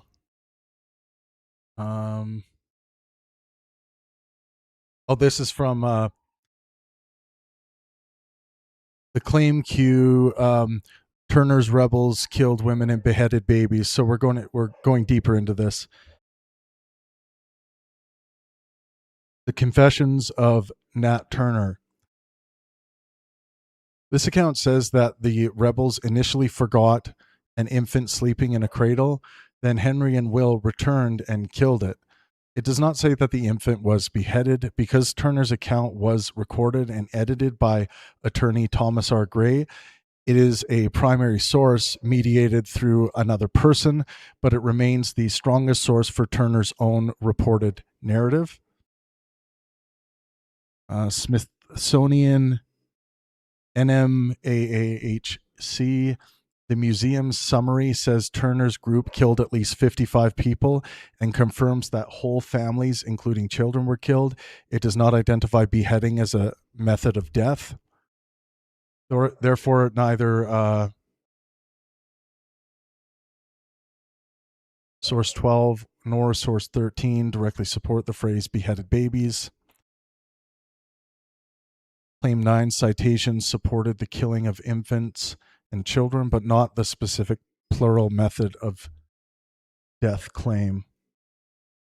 Where the beheading account appears, the traceable source chain is historian Sarah N. Roth in 2016, then to William Sidney Drury, the Southampton Insurrection, 1900, page 47. Roth writes that the infant in the Travis household, hey, that's my name, was decapitated and placed in the fireplace. 2 boys outside Nathaniel Francis's house were likewise beheaded. Her footnote directs readers to Drury's 1900 local history. But direct inspection of Drury reveals an important discrepancy. On approximately printed page 36, Drury says the Travis infant was killed by being struck head first against the fireplace bricks, not decapitated. On printed page 47, Drury says 2 orphaned brown boys, approximately 3 and 8 years old, had their heads severed. So Drury supports 2 children being beheaded, including one approximately 3 years old. He does not clearly support multiple babies being beheaded, and he does not support Roth's specific statement that the cradle infant was decapitated. Drury's book was published in 1900. Why Drury is weaker evidence. Drury wrote 69 years after the rebellion. His preface explains that he interviewed former enslaved people, descendants, relatives of victims, and local residents, and attempted to compare those oral traditions against court records, official letters, and other documents. That gives the work real historical value, but it also creates limitations. The specific beheading passage is not tied there to a named eyewitness, trial testimony, or any other document. It depends substantially on oral accounts transmitted over decades. Drury writes detailed reconstructed scenes, dialogue, and motives that exceed what can always be independently verified. The strongest contemporary source, Turner's Confessions, confirms the infant's killing, but not decapitation. Roth's modern retelling appears to combine or alter Drury's descriptions while citing only page 47. That makes the beheading account plausible secondary historical evidence, not fabrication, but weaker than a contemporary autopsy, eyewitness deposition, court record, or independently corroborated newspaper report. The report should say Turner's rebels unquestionably killed women, infants, and children. A 1900 local history reports that 2 boys, approximately 3 and 8 years old, were beheaded.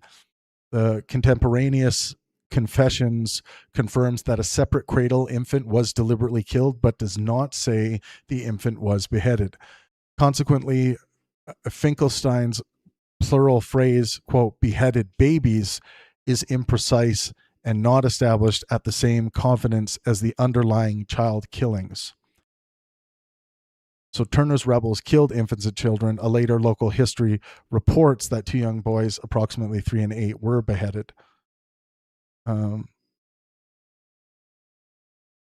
So this is qualified, but the evidence is not great here.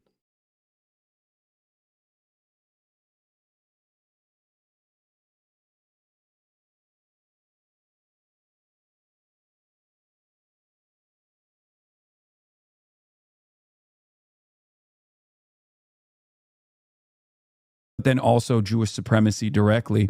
I agree with that, but we live in the United States of America, which is You're totally right. a country that is objectively white supremacist in its fundamentals, and yet we now live in a country that Totally agree. has obviously a very complex history.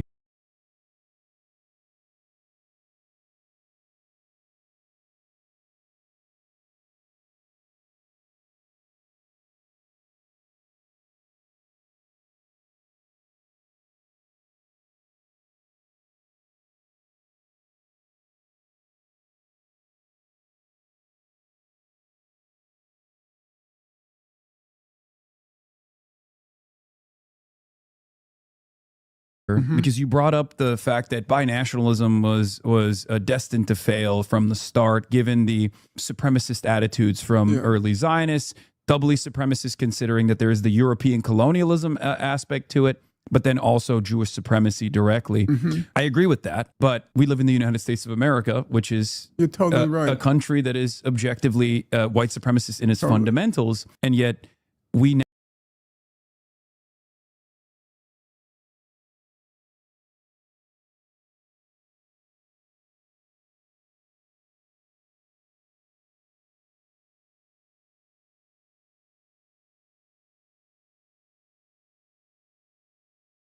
We'll be testing out that claim.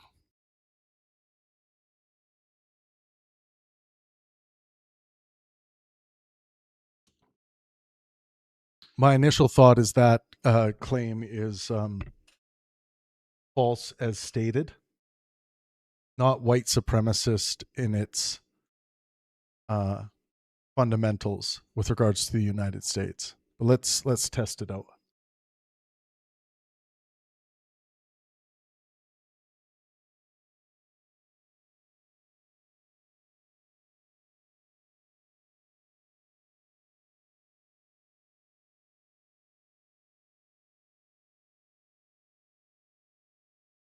We will adjudicate that claim. But I'm going now live in a country that Totally agree. has obviously a very complex history and still continues to struggle with offering any kind of real restitution to Black Americans. And yet I always go back to that same comparison.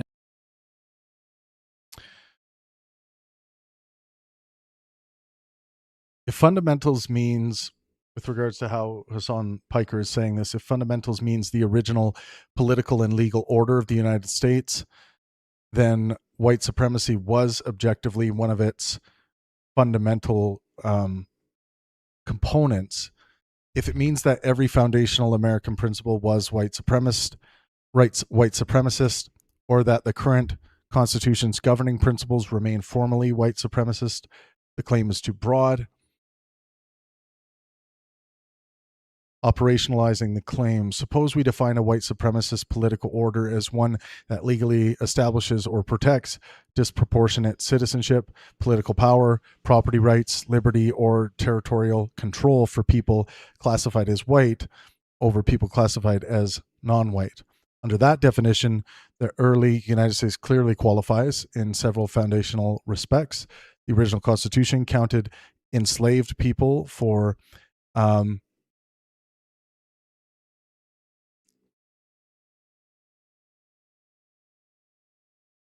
delay. Sorry, I'm just waiting for the. Okay, counted enslaved people for apportionment while denying them political rights, thereby increasing the congressional and electoral college power of slaveholding states. Prevented Congress from banning the international slave trade before 1808. Required the return of people escaping enslavement to jurisdictions where slavery was legal. The first federal naturalization law, enacted in 1790, limited eligibility for naturalized citizens to a, quote, free white person that is direct, explicit racial exclusion in one of the new federal government's earliest definitions of membership. The expanding United States also acquired territory through the displacement, coerced removal, and disposition of indigenous peoples. The Library of Congress documents both the extensive land seizures imposed on Native nations and the federal removal policies that culminated in episodes such as the Trail of Tears. These were not peripheral social prejudices existing outside the state. They involved citizenship, representation, labor, property, territorial expansion, and federal constitutional protection, all matters reasonably described as fundamental. Why the unqualified claim goes too far. The United States also articulated principles that are not inherently white supremacist. The Declaration of Independence asserted that people are created equal, possess unalienable rights, and that legitimate government rests on the consent of the governed. Those principles were applied hypocritically and selectively, but their conceptual content is universal rather than racially hierarchical. Likewise, representative government, separation of powers, religious liberty, freedom of speech, jury trials, and constitutional amendment are not intrinsically white supremacist institutions. They existed inside a racially supremacist order and were often denied to non-white people, but it would be a category mistake to say that every element of the constitutional architecture was itself a doctrine of white rule. There were also genuine founding era disagreements about slavery, and the Constitution did not establish a general explicit constitutional declaration that the United States was a white nation. That does not erase its protections for slavery, but it matters when evaluating the absolute claim that white supremacy was the sole or complete foundation. The Constitution was fundamentally altered. The post-Civil War amendments formally repudiated central features of the original racial order. The 13th Amendment abolished slavery and involuntary servitude, except as punishment following conviction. The 14th Amendment established birthing citizenship and equal protection of the laws. The Fifth Amendment prohibited denying voting rights on account of race, color, or previous condition of servitude.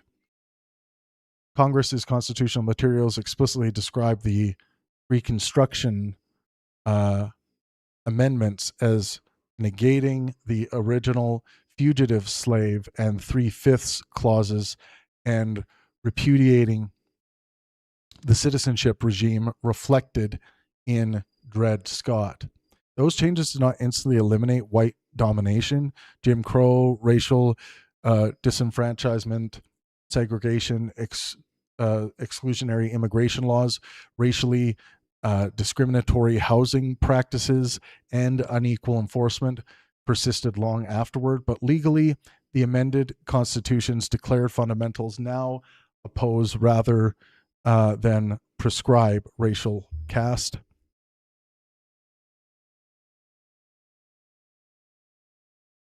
The original United States was founded through institutions that entrenched white political dominance, protected racial slavery, restricted naturalization to white immigrants, and facilitated indigenous dispossession. White supremacy was therefore a fundamental component of the founding order. However, it was not the entirety of American foundational thought, and the Constitution, as subsequently amended, formally repudiates racial slavery, racial restrictions on citizenship, and racial voting exclusions. The United States was founded as a republic whose original legal and constitutional order substantially entrenched white supremacy while simultaneously articulating universal principles that were later used to challenge and constitutionally dismantle the order.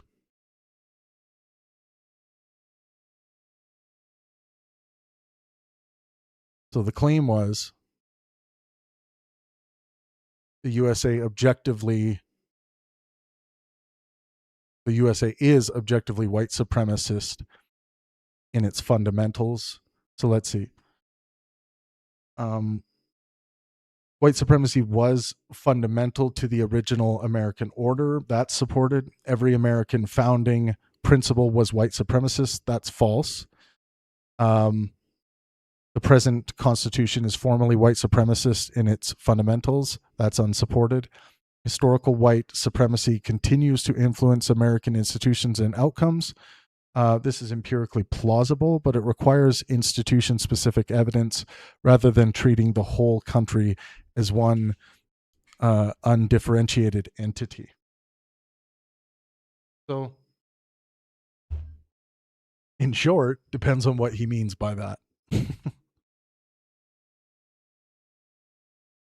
Which, of course, is not so short. All right.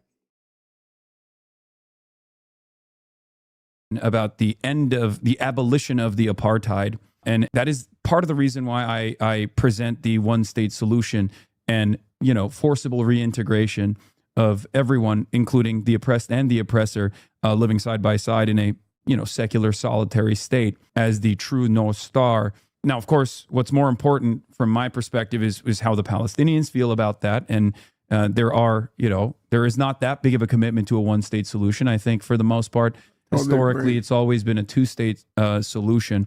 There are additional complications that come along with that. But if we're just simply talking about the morality of it, or maybe even pie-in-the-sky idealism, the reason why I believe in the abolition of the occupation and the apartheid, with, of course, reparations offered to the Palestinians, a right to return and everything else, not dissimilar to what Avi Shlaim has also talked about, is because I'm an American citizen. And if it can happen here, and although there are still many issues, I think the contemporary Black experience is probably better than the current experience of a Palestinian, both in the West Bank and certainly in Gaza as well. So I feel like that is a path towards progress.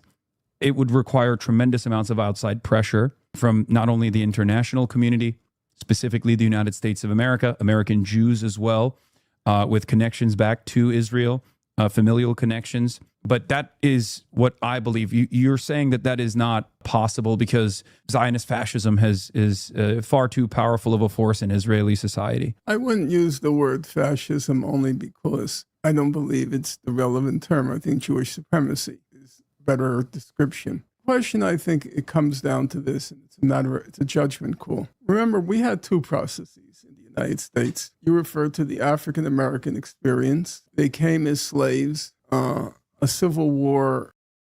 So this is a normative exchange of what is a good step forward, what is a righteous step forward. Freed them legally, then set in the system of Jim Crow, which meant de facto things were better than slavery, but not significantly better than slavery. Yeah, apartheid. And then the civil rights movement. And now I think you have to be very dogmatic to the point of blindness to say there hasn't been any improvement in the situation of African Americans. Of course. Since slavery, since Jim Crow, and even since the civil rights movement. That's unless you ask that guy Jesse Lee Peterson, the guy that says beta. He's the black man, black pastor. I went on a show and he came on to talk to me once on, I think it was on this channel. It might have been a different sub channel, but yeah, that guy's always saying we need to go back to the old Jim Crow laws that kept the black people in order. Yeah. So if you ask him, he would be disagreeing with these guys right now. But should we ask him? I don't think so. One trajectory. Mm-hmm. There's a second trajectory. It's the Native Americans. And the Native Americans, it turned into a zero-sum game. Either it's them or us. Was there a possibility with the Native Americans, not African Americans, was there a possibility with the Native Americans of a kind of synthesis, symbiosis, transcendence? Speaking honestly, I think the answer is no. Yeah, It's Noam very Chomsky has brought this up as well, where he says that unlike the apartheid in South Africa, where there was utility to the black population, which is 90% of the entire population as a part of the labor force, Israeli society broadly just wants to ethnically cleanse the indigenous population and would rather hire outside labor from Thailand or.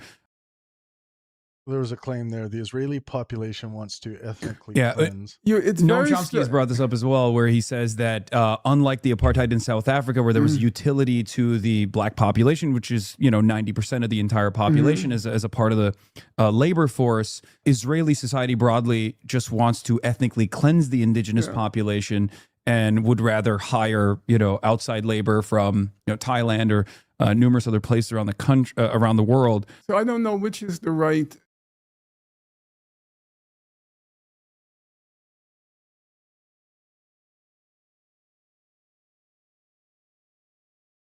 That last qualifier.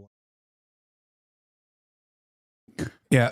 It's Noam very Chomsky has brought this up as well, where he says that unlike the apartheid in South Africa, where there was utility to the black population, which is 90% of the entire population as a part of the labor force, Israeli society broadly just wants to ethnically cleanse the indigenous population and would rather hire outside labor from Thailand or numerous other places around the country, around the world. So I don't know which is the right analogy. Yeah. It was very striking to me when I was reading about the abolitionists, including Douglas, by the way. They were very, very harsh on the Native Americans. They didn't have any good words or kind words to say. They all saw them. I'm talking about Douglas, Sumner, the others. They all saw the Native Americans as savages. And it was, if the Euro-American project was to advance, they had to be pushed aside. It was zero sum. There was no notion that we can live together. So the question is, which is the Israeli experience closer to? I'm inclined, look, I don't want to be totally pessimistic about it, and I recognize people change. Let's say you could say Germany and Japan were horror shows during the first third of the 20th century. They were, you could say, at the extreme end of imperialist, racist countries, okay? You could say, okay, Germany and Japan, they're no longer horror shows. That's true. And they're probably on the more Pacific end of the political spectrum. But the Jewish question was solved. It was solved by their extermination. So they didn't have to contend with it There's anymore. also still a lot of residual racism in Japanese society as well. Right. I'm not even talking about the German philo-Semitism, right. Yeah. Look, there are all sorts of nuances, but the bottom line is, yes, it's true. Germany today is very far from what Germany was in the 1930s, but it's also true to say the Jewish question was solved. It was solved by their extermination. The Native American question was basically solved in our country by their expulsion, and significantly, not entirely, but there were significantly elements of extermination. As I say, I don't want to be. I mean, the Jewish question wasn't solved. I mean, 6 million Jews were holocausted and murdered. That plus the expansionist policy of the Nazi regime, plus their link by way of Axis power to Japan and Pearl Harbor, kicked the hornet's nest of other countries, including the United States, and that didn't solve the Jewish question. Didn't make the final solution. It didn't achieve what was so they didn't achieve this. That's like weird. It's almost like, I mean, it's not revisionist language, but it's strange. It's a strange way to frame that, because what ended up happening is obviously they got their ass kicked, and you know, what was it in the end? I think it was like 20 million Soviets died, and close to I think 90 million to 100 million people in total died in World War II.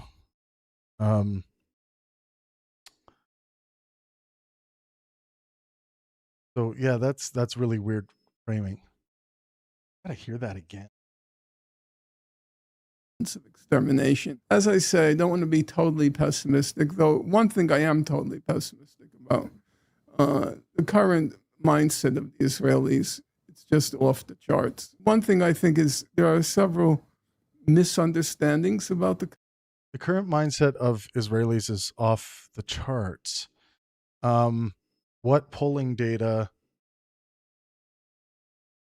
is like this should be qualified if it's if this is said like off the charts? For what reason? Why do you think it's off the charts? It's got to reload my page here.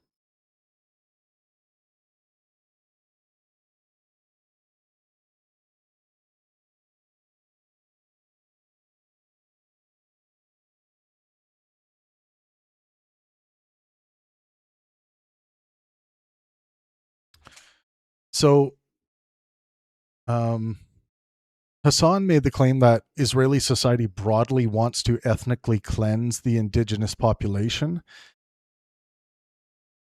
Hasan's claim is partly supported, but materially over broad as stated. So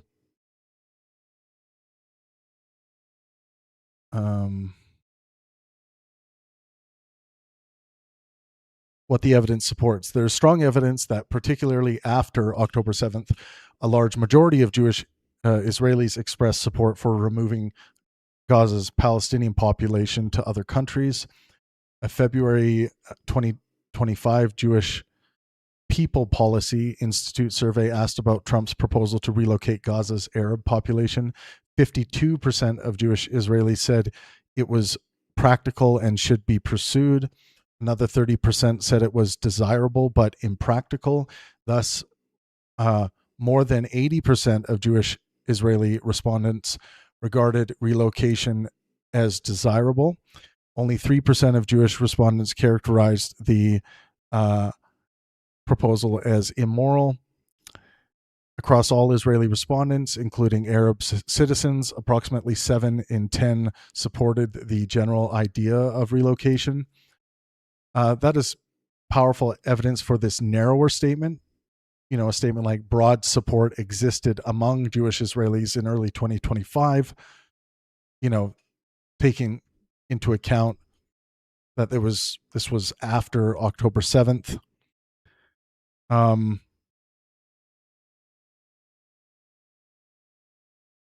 That broad support existed among Jewish Israelis in early 2025 for removing much of Gaza's Palestinian population to other countries. There's also evidence of support for territorial control and settlement, although it is less sweeping. A November 2024 Israel Democracy Institute survey found that 42% of Jewish Israelis supported Jewish settlements in Gaza, while 52% opposed it.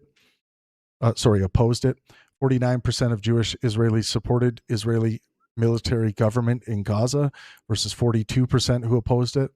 Among self-identifying right-wing Jewish respondents, 59.5% supported settlement and 68% supported military government.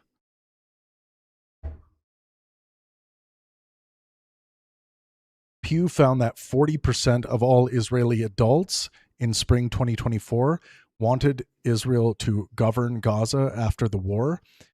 That declined to 33% in early 2025. Those are substantial pluralities, but not majorities. Why ethnically cleanse requires qualification. In international law usage, ethnic cleansing generally involves making a territory ethnically homogeneous through force, intimidation, deportation, forcible transfer, terror, or comparable coercion. Supporting, quote, relocation can overlap with ethnic cleansing objectives, especially when the population is trapped, the territory is devastated, and return is not guaranteed. But the survey question did not directly ask, should Palestinians be forcibly expelled and permanently prevented from returning? It asked respondents about relocating Gaza's Arabs to another county. Some respondents may have understood this as supposedly voluntary emigration, even when the surrounding circumstances make meaningful voluntariness highly questionable. Therefore, the poll demonstrates support for population transfer, but does not allow us to state with equal certainty that every supporter concisely endorsed forcible ethnic cleansing. The claim also shifts among different populations. Israeli society, quote, includes Palestinian Arab citizens of Israel who overwhelmingly opposed the relocation proposal. The strongest support was among Jewish Israelis, especially the political right. The, quote, indigenous population could mean Gazans, all Palestinians in the occupied territories, Palestinian citizens of Israel, or Palestinians generally. The polls do not establish broad Israeli support for expelling every one of those populations. So, this is a qualified claim, but it's materially misleading. We went through a lot of materially misleading claims in Dave Farina's video recently. So there is a strong polling evidence that broad majorities of Jewish Israelis, at least in some post-October 7 surveys, supported removing Gaza's Palestinian population to other countries. That supplies a serious factual basis for Hasan's criticism. However, quote, Israeli society broadly wants to ethnically cleanse the indigenous population, overgeneralizes from Jewish Israeli respondents to all Israelis, converts support for ambiguously worded, quote, relocation into proven support for forcible ethnic cleansing, and expands a Gaza-specific finding to an undefined Palestinian, quote, indigenous population. So one more time, and this one is very tricky. You could be easily duped by some of the polling data that was post-October 7th. Post-October 7th polling data, this is the publication safe correction. Post-October 7th polling found broad support among Jewish Israelis for transferring Gaza's Palestinian population to other countries, including more than 80% describing such relocation as desirable in one February 2025 survey. This is consistent with substantial public support for a policy that could amount to ethnic cleansing if implemented coercively or without a right of return. But the polling did not directly ask whether respondents supported forcible expulsion. So the claim should have appeared separately. Okay. So that's just for me. So yeah, I would rate Hasan's claim there qualified but materially misleading.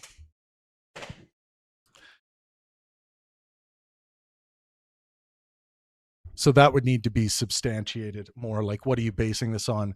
And, you know, if he points to that polling data, we would have to say, well, the polling results do not demonstrate the precise claim you just made on this podcast with Finkelstein.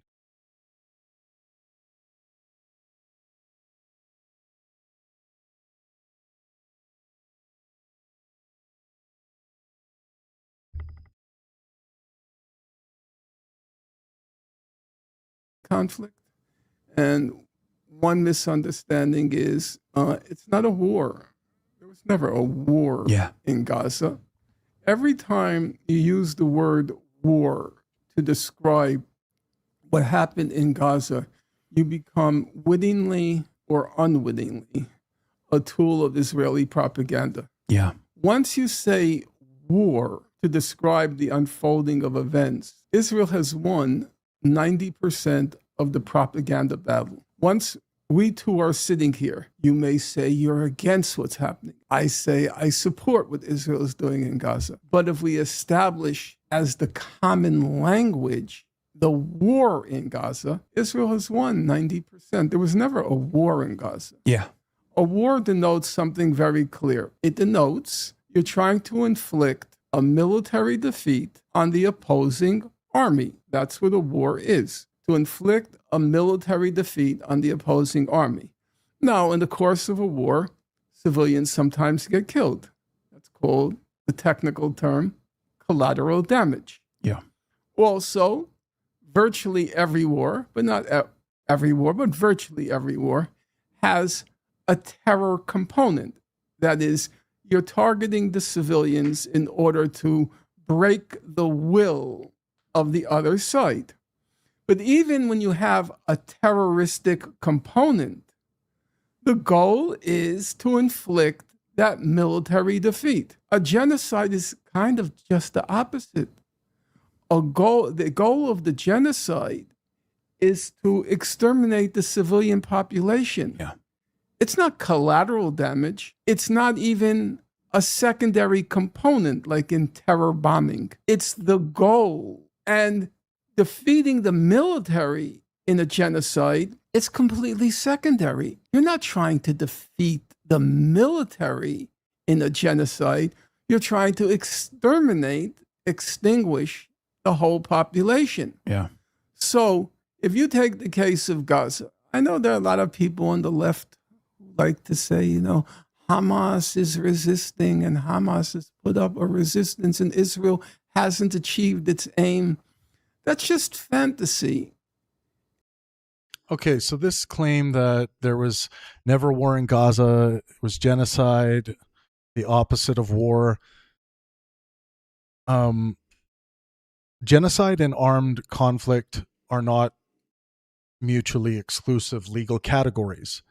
Major UN and human rights bodies have found genocide or a serious basis for that allegation, while the ICJ merits case remains unresolved. Again, we're not going to get results from that until probably 2030 or 2031. Saying, quote, not a war is a rhetorical legal overcorrection. So the correction here to this claim should be armed conflict and genocide are not mutually exclusive legal categories.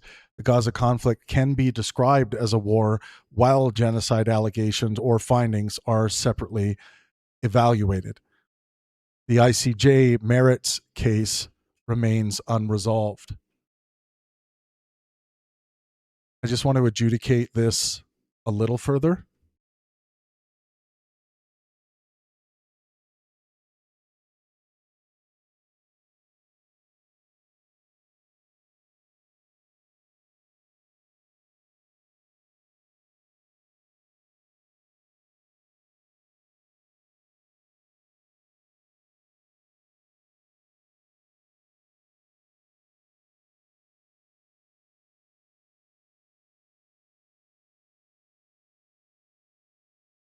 So we'll adjudicate that a little further. Thanks for being with me, folks. I know it's getting a little late, but I appreciate that you're here.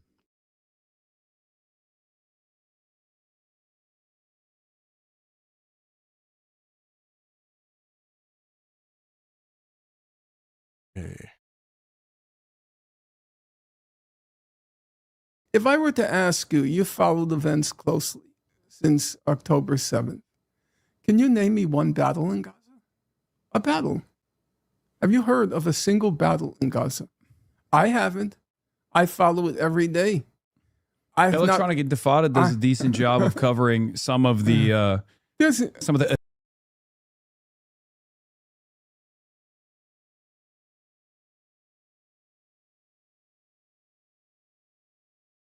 So the Gaza conflict clearly meets standard academic and legal criteria for a war or armed conflict. Finkelstein's categorical statement that there was never a war and that genocide is the opposite of war is not defensible under mainstream terminology. International humanitarian law standard. International humanitarian law generally avoids relying on the politically loaded word war and asks whether there is an armed conflict. The ICRC explains that armed conflict is a factual condition based on actual hostilities. It does not require a formal declaration of war, equal military strength, equal casualties, morally equivalent parties, legitimate conduct by either side, or recognition by the belligerents that they are, quote, at war. For conflict involving a state and an organized armed group, the standard criteria are principally: number one, organization of the non-state armed group. Organization of the non-state armed group. Number two, sufficient intensity and duration of violence. Hamas unquestionably possesses an organized command structure, armed personnel, military capabilities, territorial infrastructure, and the capacity to conduct coordinated operations. Israel has deployed its regular armed forces in sustained combat involving airstrikes, artillery, ground forces, siege operations, and battles against Hamas and other Palestinian armed groups. This is far beyond any plausible minimum intensity threshold. There is scholarly disagreement over which type of armed conflict it is. An international armed conflict, because Palestine is treated as the relevant territorial entity and Gaza remains occupied.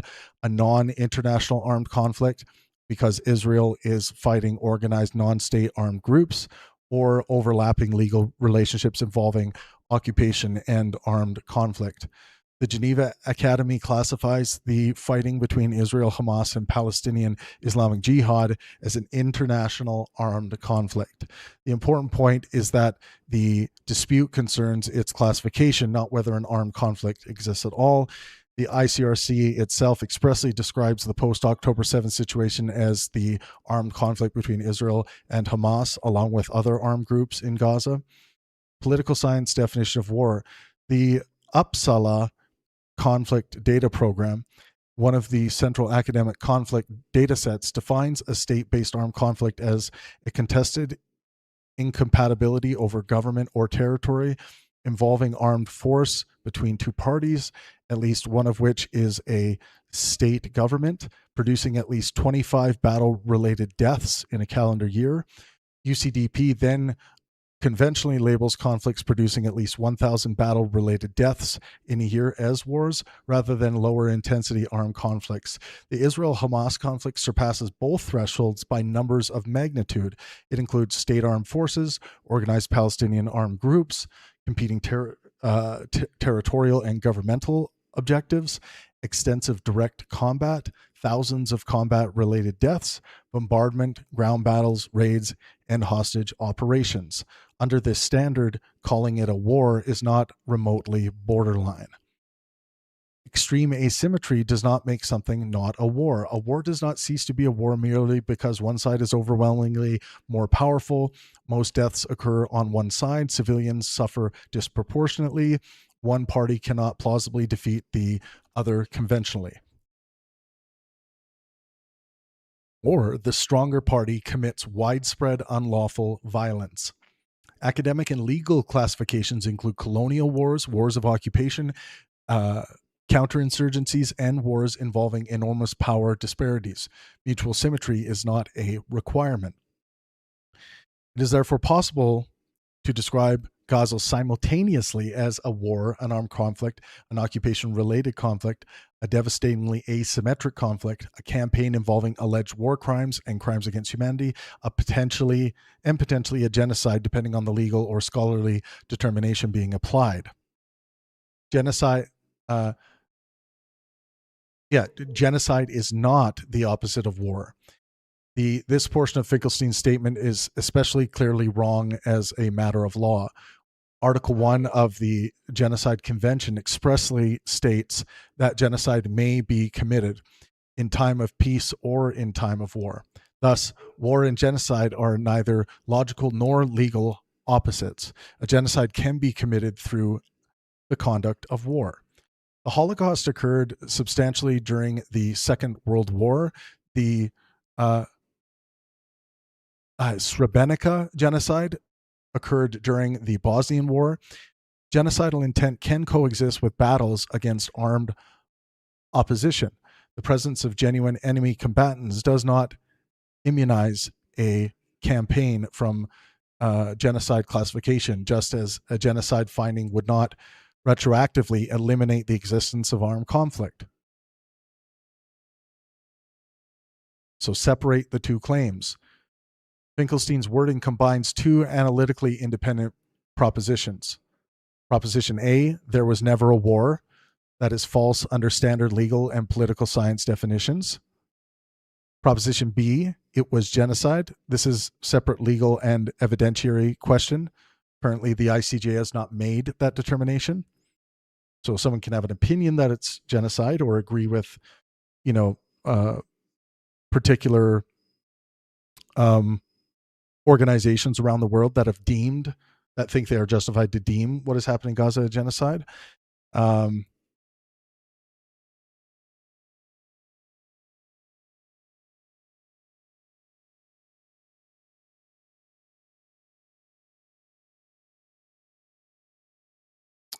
Yeah, so the claim that Gaza was never a war, false, based on academic standards. Genocide is the opposite of war. That is false. Israel's conduct constitutes genocide. That's disputed, requires separate adjudication and evidentiary analysis that will be carried out by the ICJ in about 4 to 5 years. Very interesting.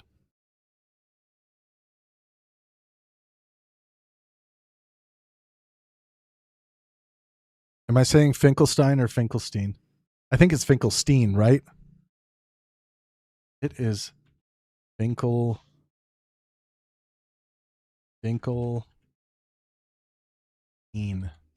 Steen? I think it's Finkelstein. Okay.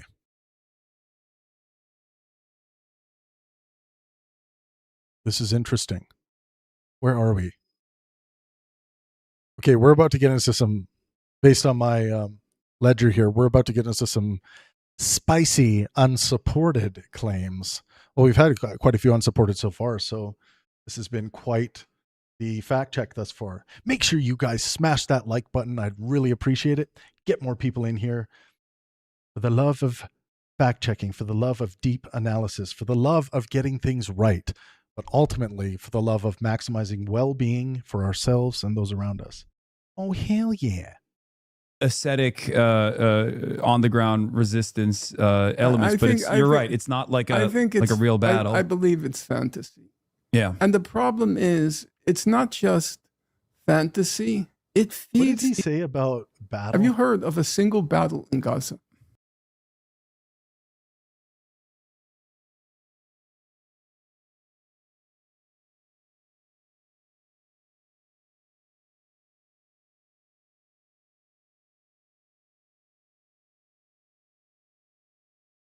I mean, there's battles happening all the time, or at least there were.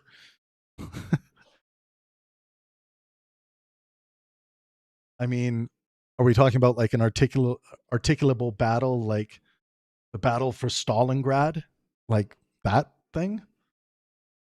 Like that kind of determination or classification or conceptualization?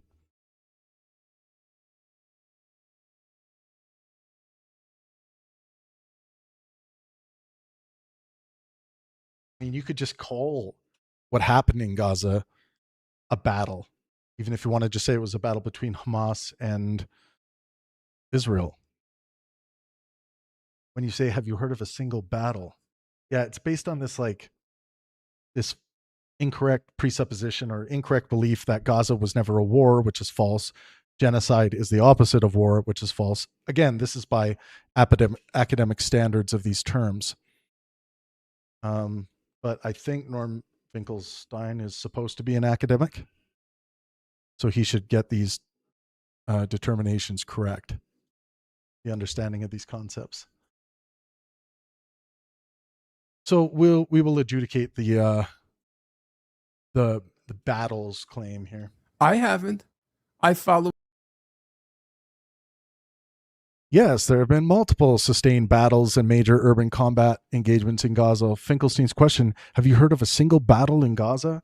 And then, Hasan Piker cannot come up with one, it seems. I think he's just nodding along and agreeing with kind of where this is going. And Hasan Piker didn't disagree with the other things. I think Hasan Piker seems to agree that Gaza was never a war, but again, which is false, or that genocide is the opposite of war, which is false. These are just academically false things to believe. There have been multiple sustained battles and major urban combat engagements in Gaza. Finkelstein's question, have you ever heard of a single battle in Gaza? Works rhetorically only by using an artificially narrow idea of battle, such as two comparably equipped conventional armies meeting on an open battlefield. Military history does not require symmetry, a formally announced battle name. That's why I brought up Stalingrad, or a traditional frontline sustained fighting between organized armed forces for control of a locality or military objective qualifies. Clear example, December 2023, the Shuyaiya. My pronunciation, don't get mad at me, I'm Canadian. This is probably the clearest answer. Israel infantry and armor fought Hamas and other Palestinian fighters in dense urban terrain involving coordinated ambushes, machine gun and RPG fire, close-range firefights inside buildings and narrow streets, artillery tanks, helicopters, and fighter aircraft supporting ground forces, attempts to rescue troops pinned down under fire. On December 12th, senior Israeli officials and other soldiers were killed during a complex engagement after one force entered a building and rescue forces came under heavy fire. The IDF itself repeatedly called the events in Shuyaiya, quote, battles, while independent reporting described days of intense ground fighting there. So is Norm Finkelstein going to say that like intense ground fighting doesn't constitute battles? That would be a question. This is conventionally referred to as the Battle of Shuyaiya. Number 2, Khan Yunis, approximately December 2023 to April 2024. Khan Yunis involved months of sustained operations by Israel's 98th Division against Hamas's Khan Yunis Brigade and associated forces. Combat included repeated close quarters engagement, attacks with RPGs and explosives against armor, fighting above ground and inside tunnel systems, raids on Hamas command positions, territorial advances through eastern, central, and western Khan Yunis. The IDF described simultaneous combat above and below ground and acknowledged tough battles and close quarters fighting. Reuters described the January fighting in western Khan Yunis as the bloodiest in Gaza that month. This is reasonably described as the Battle of Khan Yunis, although it consisted of several operational phases rather than one continuous firefight. Jabalia, especially May 2024. After previously operating in northern Gaza, Israeli forces returned to Jabalia, where Hamas fighters had reestablished positions there.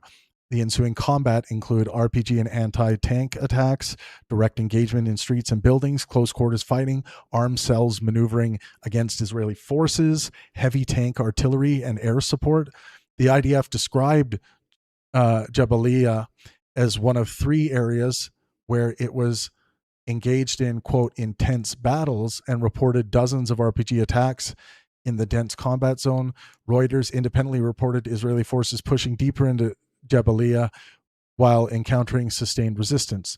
This is often described as the, quote, second battle of Jabalia, or the May 2024 Jabalia operation. Rafah and Tel El Sultan, or Sultan, May to September 2024. The Rafah offensive involved Israeli ground forces fighting Hamas's Rafah Brigade and its local battalions in Tel El Sultan. Specifically, the IDF later described intense combat deep inside the neighborhood, fighting against Hamas's Tel al-Sultan battalion, armed cells and drone teams, underground tunnel operations, mortar, rocket, and anti-tank attacks around the wider Rafah front. The fighting lasted for months and involved coordinated armored infantry, special forces, and air operations. It is more commonly called the Rafah Offensive, but it contained identifiable battles, including the battle for Tel al-Sultan. There's potentially a somewhat defensible underlying argument that Gaza has not resembled a conventional war between comparable national armies, and much of Israel's destruction force has been delivered through bombardment against an overwhelmingly weaker opponent operating among a civilian population. That's probably going to be his maybe his best defense here. So that is true as a description of the conflict's extreme asymmetry. It is also legitimate to investigate whether civil destruction, displacement, or other unlawful objectives have overshadowed Israel's military engagement with Hamas. But none of that means there were no battles. So, yeah, that's just false.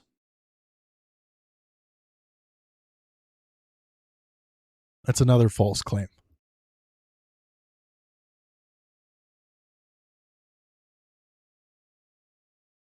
What up, everyone? Good evening.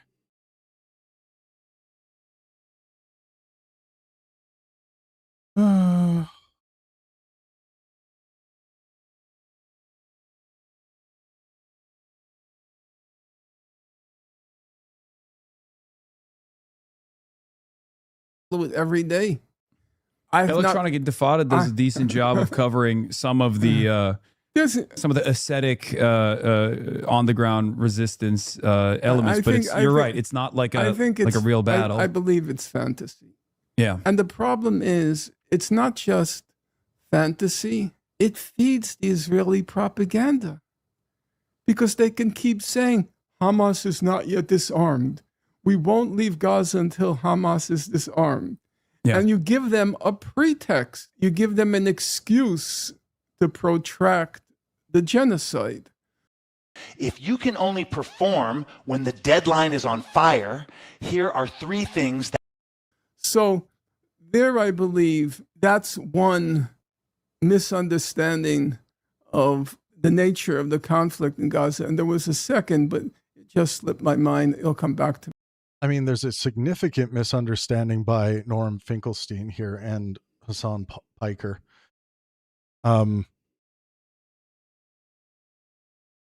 Again, for the record, there's been a ton of battles that meet the international standards for what would be considered a battle. And based on academic standards, these claims that Gaza was never a war, that these two seem to believe, false. That genocide is the opposite of war, that is also false. Sure. Where I believe that you have to get the language right, to understand what happened there. It's always, well, both of you need to get the language right. You are the two that don't have the language right here.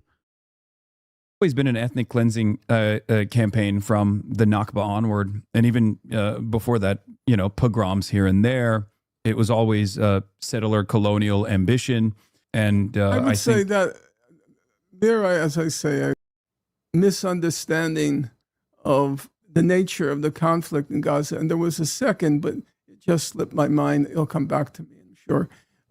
Where I believe that you have to get the language right, to understand what happened there. It's always been an ethnic cleansing campaign from the Nakba onward, and even before that, pogroms here and there. It was always settler colonial ambition, and I would say that there, as I say, I agree with Benny Morris. Yeah, the idea of transfer was inevitable. Yeah. Now there were periods when they were willing to settle with confining the population, keeping, as I said, to keep as much of the land and as few of the people. Yeah. What made October 7th different was Israel changed its strategy. Its strategy up until October 7th was, and they're very open Mowing about of the it. lawn. Yeah, was mowing the lawn. Yeah. Periodically, they'll go in and remind the natives who's in charge. Yeah. Or even just use Gaza as an excuse for various other goals they had. But after October 7th, they decided now we're going to solve the Gaza question. Yeah. And solving the Gaza question was very clear. This use of language is also, for anyone that knows World War II history and just knows of like the Jewish question, like it's not necessarily like, I know this is what Norm Finkelstein believes, but again, I think it is very insensitive and just a categorical error to even insinuate that the Gaza question is at all connected to the Jewish question back in the 1930s and 40s. I think that's an insane category error. Some might ask why, because we're talking about the implementation of industrialized killing, industrialized mass murder. It's not comparable to what you think might be happening, like a genocide by way of, blatant, let's say, indiscriminate, from Norm Finkelstein's perspective, bombing and disregard and things, and then maybe, well, and I guess Norm Finkelstein does believe that there is genocidal intent. So I guess, yeah, based on what's going on in his mind, but I just think that comparing Nazi Germany, the death camps, the Holocaust, the Jewish question, where this is targeting an ethnic group for extermination, to call it the Gaza question, I think is insensitive to the history of World War II and the Holocaust and those victims.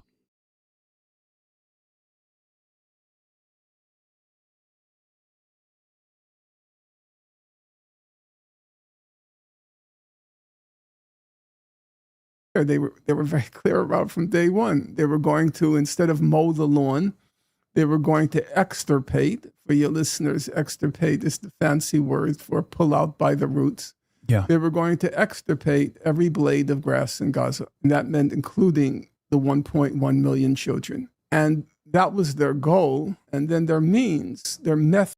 Wait, they're very open mowing about of the it. lawn. Yeah, was mowing the lawn. Yeah. Periodically, Yeah. what made October 7th different was Israel changed its strategy. Its strategy up until October 7th was, and they're very open Mowing about of the it. lawn. Yeah, was mowing the lawn. Yeah. Periodically, they'll go in and remind the natives who's in charge. Yeah. Or even just use Gaza as an excuse for various other goals they had. But after October 7th, they decided now we're going to solve the Gaza question. Yeah. And solving the Gaza question was very clear. They were very clear about from day one. They were going to, instead of mow the lawn, they were going to extirpate. For your listeners, extirpate is the fancy word for pull out by the roots. Yeah. They were going to extirpate every blade of grass in Gaza. And that meant including the 1.1 million children. And that was their goal. And then their means, their method of carrying out this massive ethnic cleansing, the means was genocide. It was going to intentionally target the civilian population for destruction. Okay, so a little bit back, Hasan said it has always been an ethnic cleansing from the Nakba onward.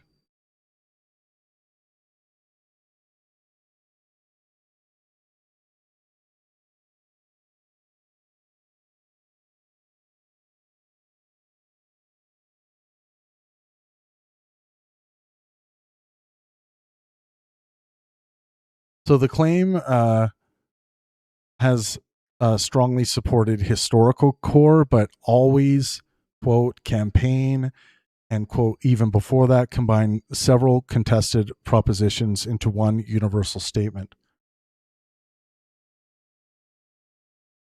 Was the Nakba ethnic cleansing? That is an academically defensible characterization, although it is not completely uncontested.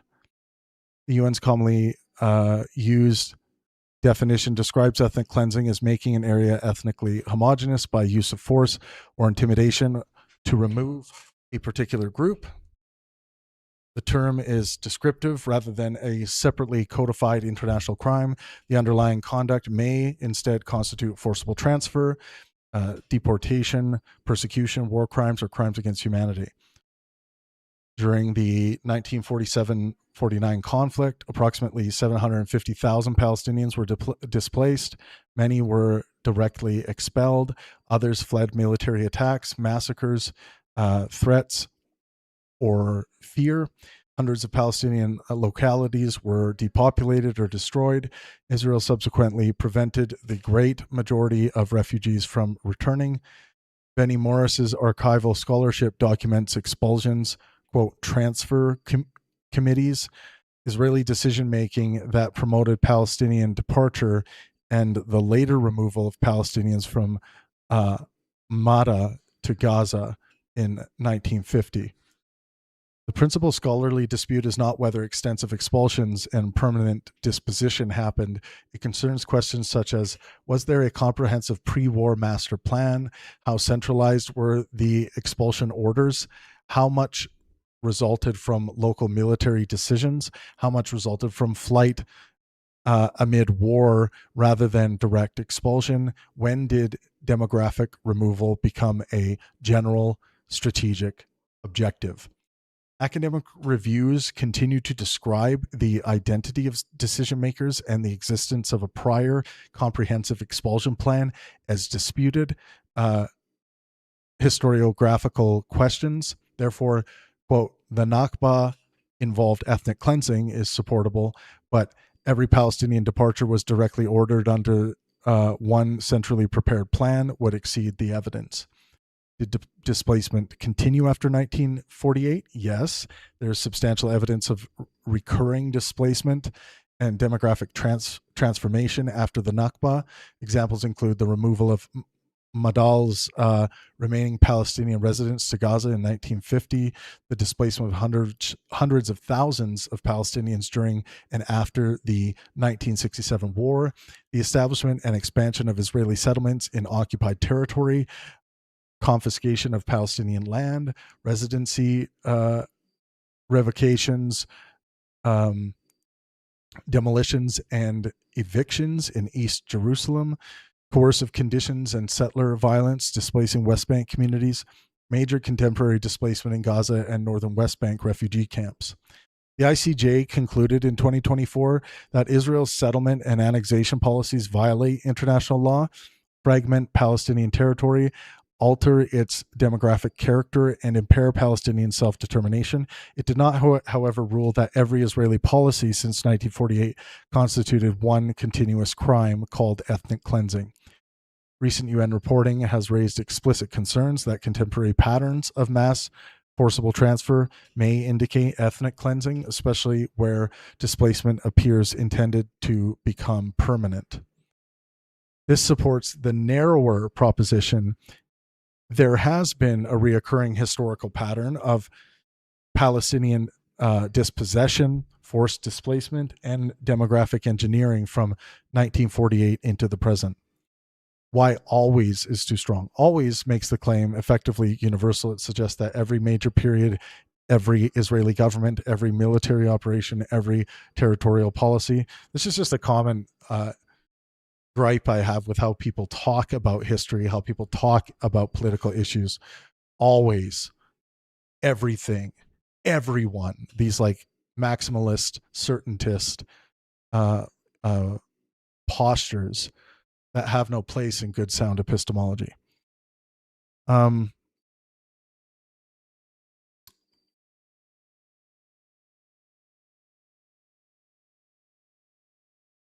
A rigorous continuity claim would require tracing period by period the population targeted, the territory intended to be emptied, the responsible decision makers, the coercive methods, the demonstrable removal intent, and the institutional continuity connecting each episode. There is significant evidence for continuity in ideology, territorial objectives, and displacement practices, but continuity of reoccurring practices is not automatically proof of one continuously operating master campaign.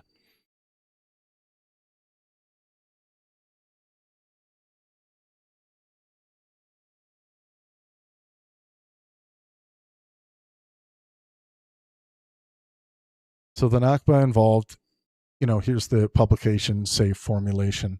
The Nakba involved extensive forcible displacement and permanent dispossession of Palestinians, and later Israeli policies have repeatedly produced further displacement and demographic transformation, calling the entire pre-1948 to present history one uninterrupted ethnic cleansing campaign is a defensible interpretive framework, but not a settled empirical conclusion. So it shouldn't be presented as a settled empirical conclusion.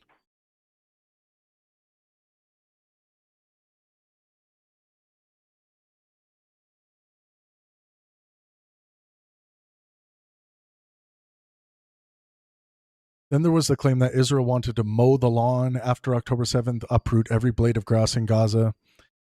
I want to see this.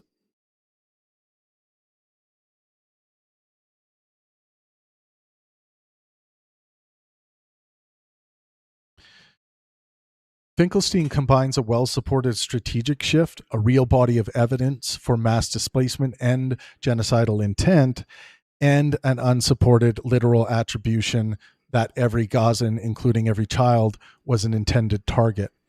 So, number one, mowing the lawn was a real Israeli strategic concept supported. This is supported. The phrase was used by Israeli military personnel and security scholars to describe periodic operations intended to degrade Hamas, Islamic Jihad, Hezbollah, and similar armed groups without expecting to resolve the underlying conflict. The central academic formulation by Ephraim Inbar and Eitan Shamir describes limited political objectives, periodic destruction of enemy capabilities, temporary deterrence, and repeated rounds of violence producing intervals of relative quiet. Crucially, the authors write of mowing the grass of the enemy capabilities. They also note that the phrase was informal and did not appear in a formal IDF doctrinal document. So Finkelstein is right that, quote, mowing the lawn accurately described an influential pre-October 7th approach, but his phrase, quote, remind the natives who is in charge is his hostile interpretation of the doctrine, not the doctrine's documented wording. Israel changed strategy after October 7th. That is supported. After October 7th, Israel openly abandoned the limited objective of periodically degrading Hamas and adopted the much more ambitious objective of eliminating Hamas as Gaza's military and governing authority. Netanyahu declared that the war's goal was eliminate Hamas by destroying its military and governing abilities. The IDF and National Security Council likewise described the objective as dismantling or destroying Hamas's military and governmental capabilities. Therefore, the central contrast is accurate. Before October 7th, manage and periodically degrade Hamas after October 7th, destroy Hamas's military and governing capacity. Quote, extirpate every blade of grass, in Finkelstein's metaphor, not an identified Israeli quotation. There seems to be no official Israeli policy document or military statement that saying that Israel intended to extirpate every blade of grass, or describing Gaza's 2.3 million inhabitants as individual blades to be uprooted. The exact metaphor appears in Finkelstein's own presentations of his argument. It transforms the original metaphor's referent. So, original strategic literature, the grass is enemy military capability. Finkelstein's reformation, every Palestinian resident is a blade of grass.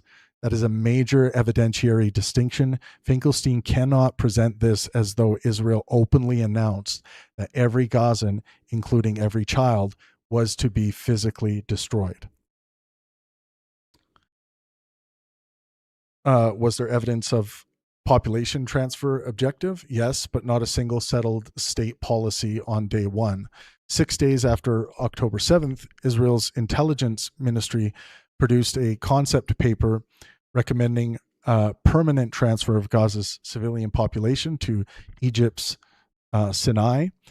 It proposed tent cities followed by permanent settlements and preventing the displaced population from returning toward Israel's border. That document is highly relevant evidence that mass population transfer was being contemplated inside the Israeli government, but the intelligence ministry was a junior research ministry. The paper was non-binding, and Netanyahu's office said it had not been adopted or substantively discussed by the security establishment. Numerous ministers and political figures subsequently advocated Palestinian, quote, voluntary migration, resettlement, or permanent displacement. These proposals strengthen the ethnic cleansing inference, but they do not establish that every component of the Israeli state shared one fully articulated policy from the first day. So, overgeneralization, treating Israel as a monolith. This is a reoccurring pattern and a problem.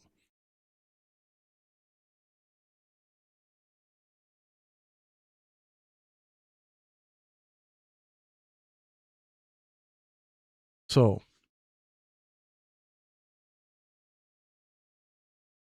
let's look at the atomics verdict ledger with regards to this particular issue. We'll do proposition, then verdict. Israel previously followed a mowing the lawn grass strategy, supported. October 7th produced a major shift from managing Hamas to attempting to destroy it. That is supported. Israeli authorities literally announced an intention to extirpate every blade of grass. That is unsupported. That's Finkelstein's metaphor. Every one of Gaza's approximately 2.3 million residents was deliberately selected as an individual target. That's unsupported, as stated by Finkelstein. Important Israeli actors contemplated or advocated mass removal of Gazans. That's supported. Israel's conduct and official statements provide serious evidence of genocidal intent. This would be strongly supported by several major investigative bodies, disputed by Israel and not finally adjudicated by the ICJ, who will make this determination, the International Court of Justice. Genocide was definitively adopted as a means of emptying Gaza from the first day. This is stated with excessive certainty. This idea that genocide was definitively adopted as a means of emptying Gaza from the first day.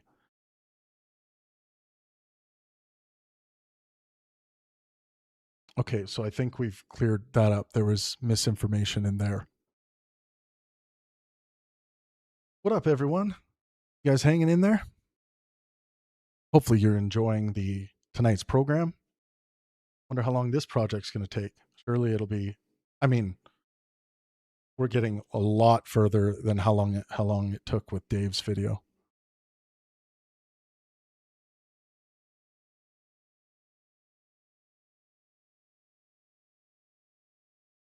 Yeah, we'll do a few more here. But I really appreciate that you're here.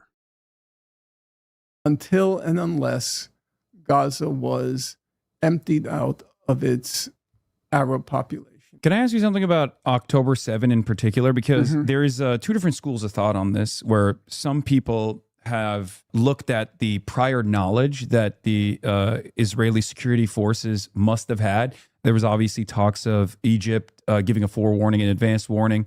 Unit 8200 was surveilling Gaza. Gaza is the most surveilled territory on the planet, pretty much, an open-air prison, a concentration camp. What is your assessment on whether or not this was utilized as an opportunity where there was forewarning, there was advanced warning that a military campaign could take place by the Palestinian Resistance Front, and that that Benjamin Netanyahu would probably try to use this as a opportunity to create casus belli to carry out the final solution to the, I guess, Palestinian question? Final solution to the Palestinian question. Yikes, was that just said? Yeah, this is very insensitive rhetoric. For all the reasons I've already mentioned, I think this is a historical category error, and a category error by academic concepts in play when comparing Nazi Germany and the warring and battles that have resulted in a horrible amount of casualties and civilian casualties in Gaza. But this is just such a category error to compare the industrialized gassing and mass murder system. Like these things just are not comparable situations, in my opinion.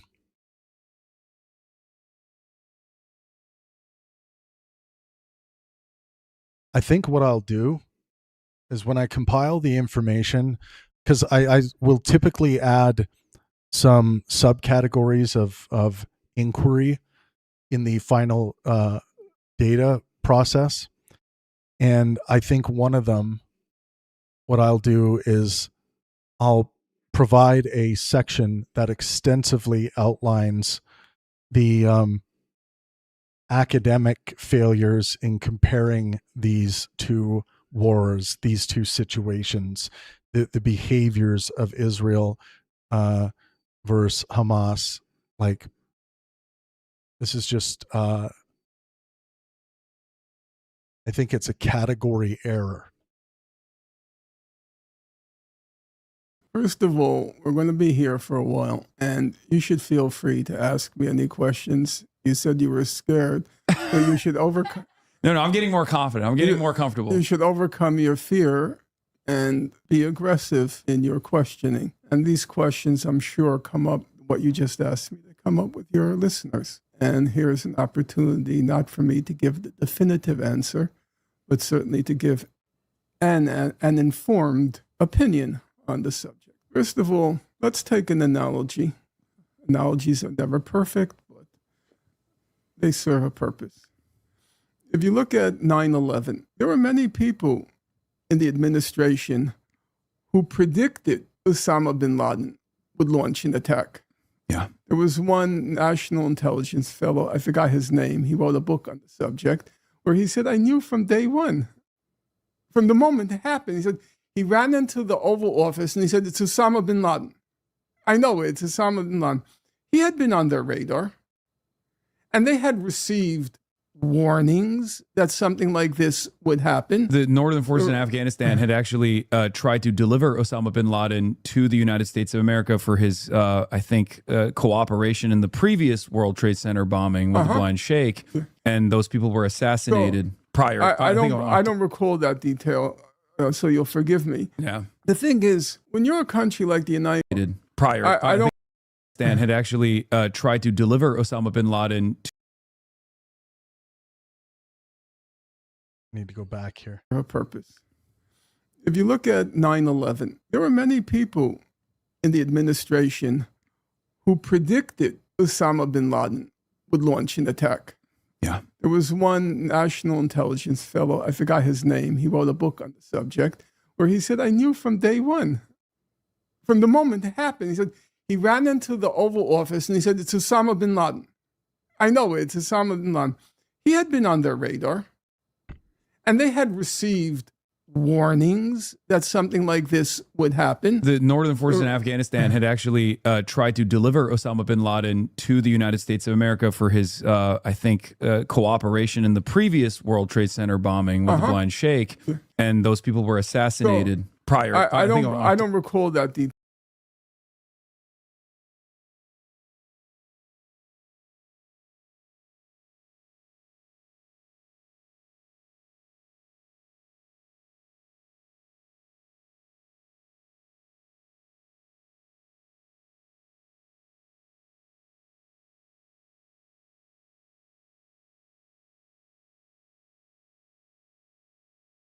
We're gonna check that claim.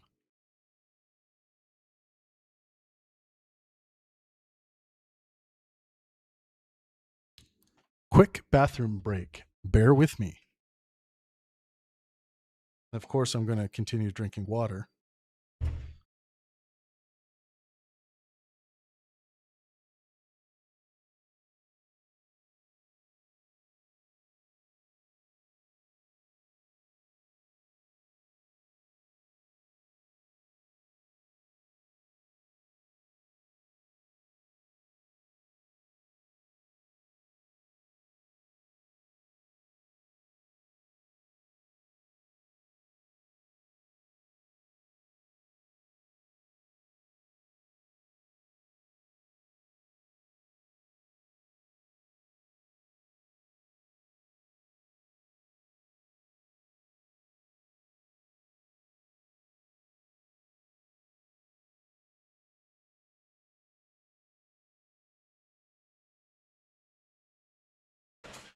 It's a little chilly tonight. Hello, everybody. Thank you for being with me.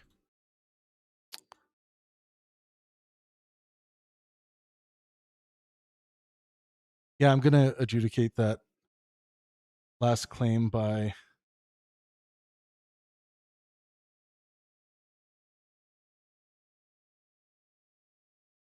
Hasan. Sorry, I'm just checking my notifications here for a second.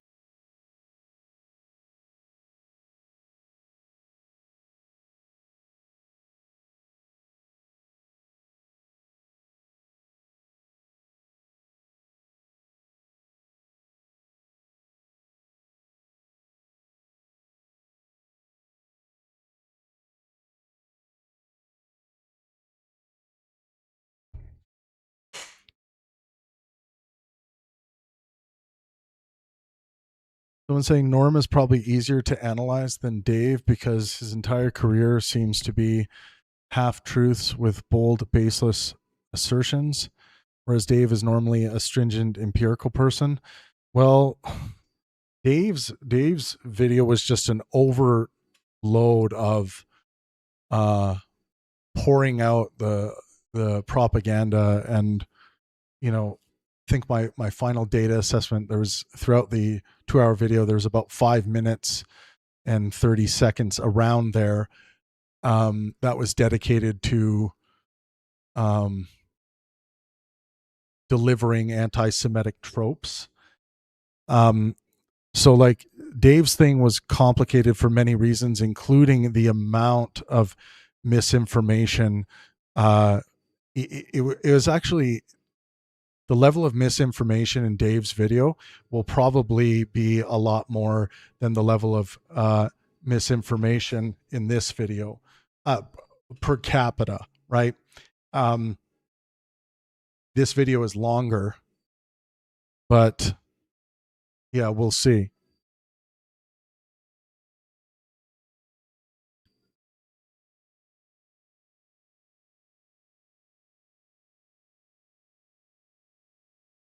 So the claim, the Northern Force of Afghanistan had actually tried to deliver Osama bin Laden to the United States of America for his, I think, cooperation in the previous World Trade Center bombing with the Flying Sheik. Okay.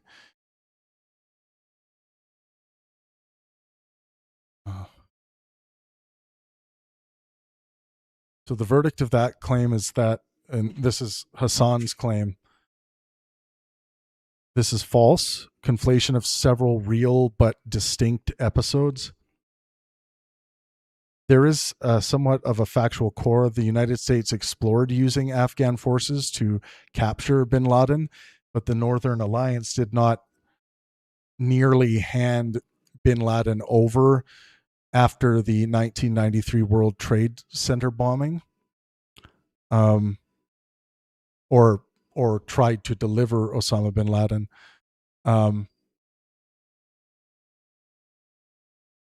After the 1993 World Trade Center bombing. What actually happened in 1997 to 98, a capture plan involved Afghan tribal contacts, not with the Northern Alliance. After bin Laden returned to Afghanistan in 1996, the CIA developed a plan with a network of Pashtun tribal operatives to raid his Tarnak Farms compound, capture him and transfer him to American custody or an Arab country for trial. The plan was extensively developed and rehearsed, but it was never executed. Bin Laden was never captured, held, or presented for transfer. The 9/11 Commission identifies these people as Afghan tribal contacts, not Ahmad Shah Massoud's Northern Alliance.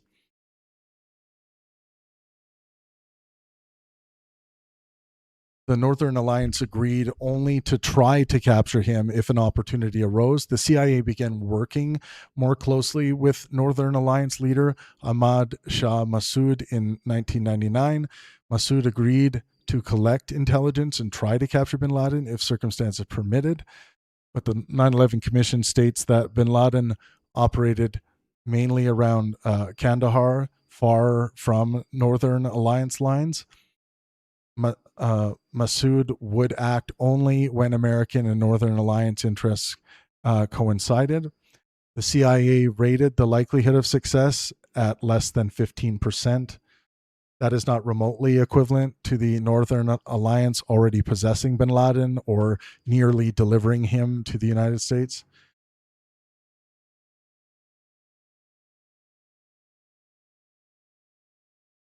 This may be getting conflated with the disputed Sudan episode. In 1995 to 96, Sudan discussed expelling bin Laden primarily to Saudi Arabia. A Sudanese official later claimed that Sudan had offered to hand him directly to the United States. The 9/11 Commission concluded that it found no credible evidence that Sudan actually made such an offer. At that time, bin Laden had not yet been indicted, and the American ambassador was instructed to encourage his expulsion rather than demand his transfer into U.S. custody. So there are three distinct stories at play here. Number one, a disputed Sudanese handover claim in 1995 to 96, a CIA Afghan tribal capture plan in 97 to 98, Northern Alliance cooperation began in 1999. Finkelstein appears to merge them. Oh, no, sorry, Hasan does.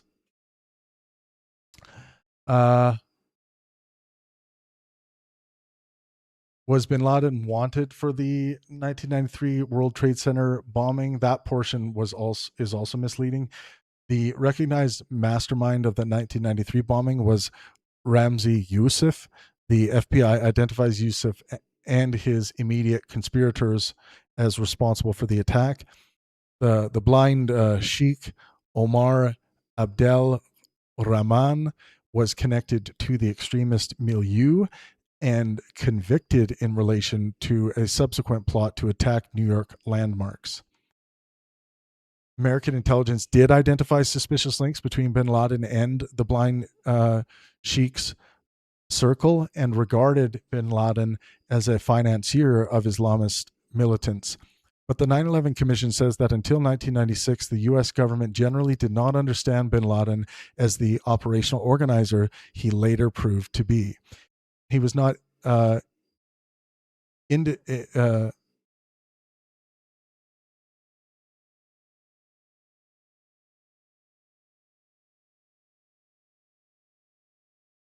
don't know why it's doing that. Okay, there we go. He was not proven to be in connection with the 1993 World Trade Center bombing. His first U.S. indictment in 1998 concerned conspiracy to attack American defense installations, therefore saying that Afghan forces tried to transfer him because of his established, quote, cooperation in the 1993 bombing overstates the evidence. Possible network connections are not the same as a demonstrated operational role. So during the late 1990s, the CIA explored separate plans with Afghan tribal operatives and Ahmad Shah Massoud's Northern Alliance to capture bin Laden. None resulted in his capture or an imminent handover, and his direct operational responsibility for the 1993 World Trade Center bombing was not established. So let's go back to what Hasan said here. There was one national intelligence fellow, I forgot his name, he wrote a book on the subject, where he said, I knew from day one, from the moment it happened. He said, he ran into the Oval Office and he said, it's Osama bin Laden. I know it's Osama bin Laden. He had been on their radar, and they had received warnings that something like this would happen. The Northern Forces in Afghanistan had actually tried to deliver Osama bin Laden to the United States of America for his, I think, cooperation in the previous World Trade Center bombing with the Blind Sheikh, and those people were assassinated prior. I don't. We have to check the assassinated part. So that is false as stated by Hasan.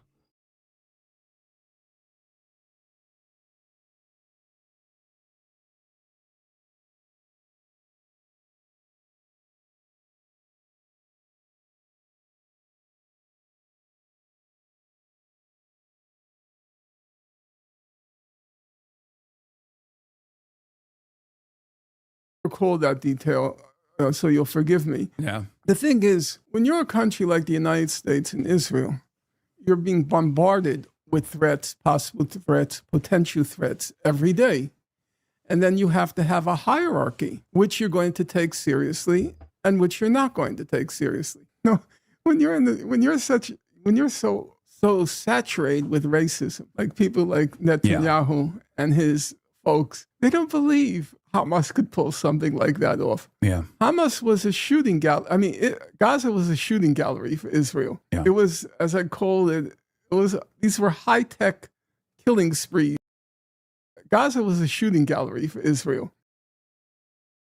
Stan had actually tried to deliver Osama bin Laden to the United States of America for his, I think, cooperation in the previous World Trade Center bombing with the Blind Sheikh, and those people were assassinated prior. I don't recall that detail, so you'll forgive me. Yeah. The thing is, when you're a country like the United States and Israel, you're being bombarded with threats, possible threats, potential threats every day. And then you have to have a hierarchy, which you're going to take seriously and which you're not going to take seriously. No, when you're so saturated with racism, like people like Netanyahu and his folks, they don't believe Hamas could pull something like that.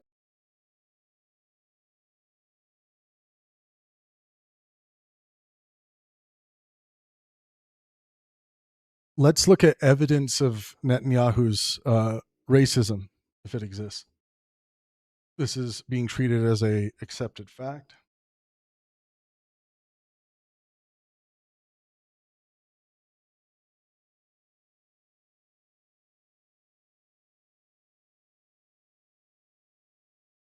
So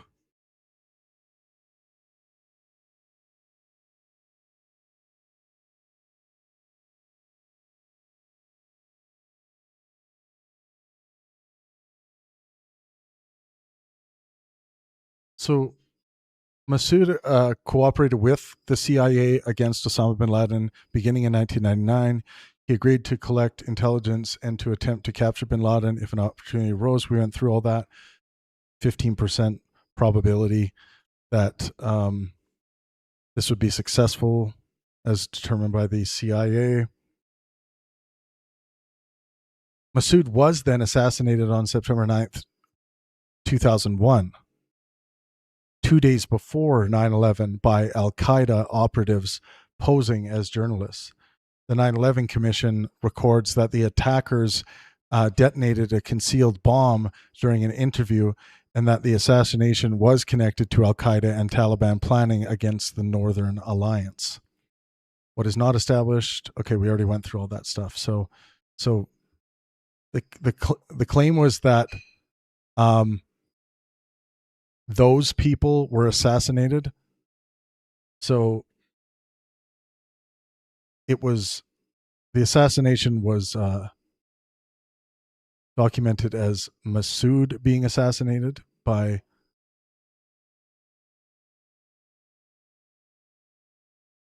Al-Qaeda operatives posing as journalists. So let's look at the atomic verdict, claim component versus verdict.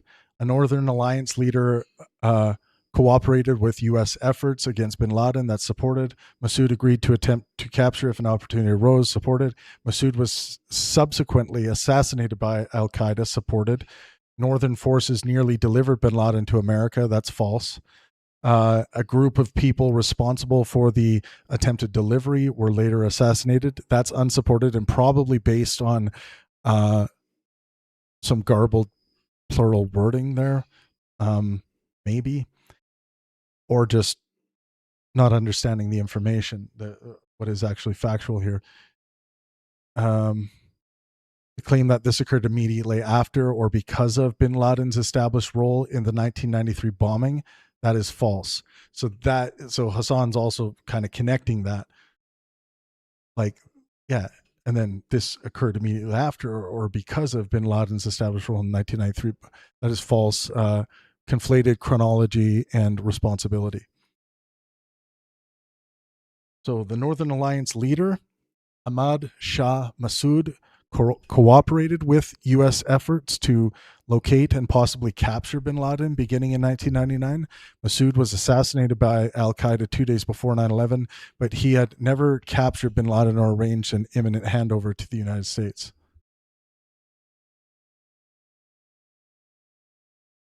Yeah. So that whole collection of things that Hasan just delivered is false, as stated. Is there evidence of Netanyahu's racism? Yes, there is substantial evidence of anti-Arab racialized rhetoric and discriminatory political conduct by Benjamin Netanyahu. What cannot be directly proven is his private psychological belief that Arabs are inherently inferior. The strongest conclusion concerns his public behavior, not mind reading. So the strong evidence treating Arab citizens voting as a political danger. On Israeli election day in 2015, Netanyahu warned the right-wing government is in danger. Arab voters are coming out in droves to the polls. Left-wing organizations are bussing them out. Arab citizens were exercising the same democratic right as Jewish citizens, yet their participation was presented to Jewish right-wing voters as an emergency threatening legitimate government. This is a textbook racialized electoral appeal. I mean, it's kind of like referring to like the black community is coming out in droves in support of X, right? The relevant danger was not illegal voting, but a minority population voting in large numbers. Netanyahu later apologized, saying he had not intended to offend Arab citizens and regarded himself as prime minister of Jews and Arabs alike. Assessment, strong evidence of anti-Arab fear-mongering, although the subsequent apology is relevant counter-evidence against interpreting the remarks as an explicit declaration of racial inferiority. Yeah, I don't think that's a great demonstration of racism there. Quote, not a state for all its citizens. In 2019, responding to criticism of the delegitimization of Arab citizens, Netanyahu said, Israel is not a state of all its citizens. He added that Israel was the nation state of the Jewish people and them alone. He simultaneously said Arab citizens possessed equal individual rights. This requires precision. The distinction between equal individual civil rights and exclusive Jewish national self-determination is a coherent Zionist constitutional position. It is not automatically equivalent to biological racism. Nevertheless, when approximately 1/5 of the citizenry belongs to the excluded national group, the position institutionalizes an ethnic hierarchy in collective belonging. Arabs may be citizens, but the state does not belong to them nationally in the same sense. So the assessment here is strong evidence of exclusionary ethno-nationalism. Whether one labels it racism depends on partly on whether racism includes unequal national status based on ethno-national identity. I would say because of what the state of Israel is, again, I don't think that this is evidence I would consider compelling that Netanyahu is a racist. Targeting Arab polling places with cameras. In the 2019 elections, Netanyahu's Likud sent body camera equipped monitors specifically into polling stations serving Arab communities. Netanyahu defended cameras as an anti-fraud measure and subsequently supported legislation permitting broader filming. Arab representatives described it as voter intimidation, while Israel's Attorney General and election authorities raised privacy and election administration objections. The act does not by itself prove racial prejudice. Fraud prevention was the stated rationale, but combined with Netanyahu's earlier warning about Arab turnout, yeah, I think this one is more compelling, like targeting like predominantly Arab voting polling stations. Yeah, I mean, like if you in the United States, imagine if you were targeting like black polling stations only, you know, as someone in a position of power, that's, you know, that's problematic. And that's, yeah, that's evidence of prejudice. And I would say is not the most, it's evidence that should be considered. It's not the most compelling evidence of one's racism, but it's compelling enough for me to raise a plausibility there. Political legitimization of explicitly racist extremists. Netanyahu helped facilitate electoral cooperation involving Otzma Yehudit, a partly descended ideologically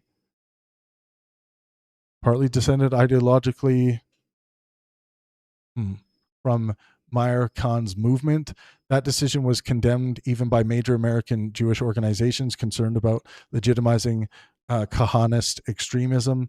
This proves a willingness to cooperate with politicians associated with anti-Arab racism for coalition purposes. It does not logically prove that Netanyahu personally accepts every one of their beliefs.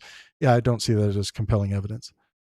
Evidence that complicates the conclusion. Netanyahu has repeatedly said Arab citizens should enjoy equal individual rights. His government has supported government Resolution 922, a major multi-billion shekel economic development program intended to reduce disparities in Arab communities. The Bank of Israel later described the resulting plan as a significant milestone in Arab economic development, although implementation remained incomplete and major structural disparities persisted. That does not erase racialized rhetoric. Politicians can support material investment in a minority population while simultaneously exploiting prejudice against that population, but it makes the absolute claim Netanyahu has done nothing except discriminate against Arabs false.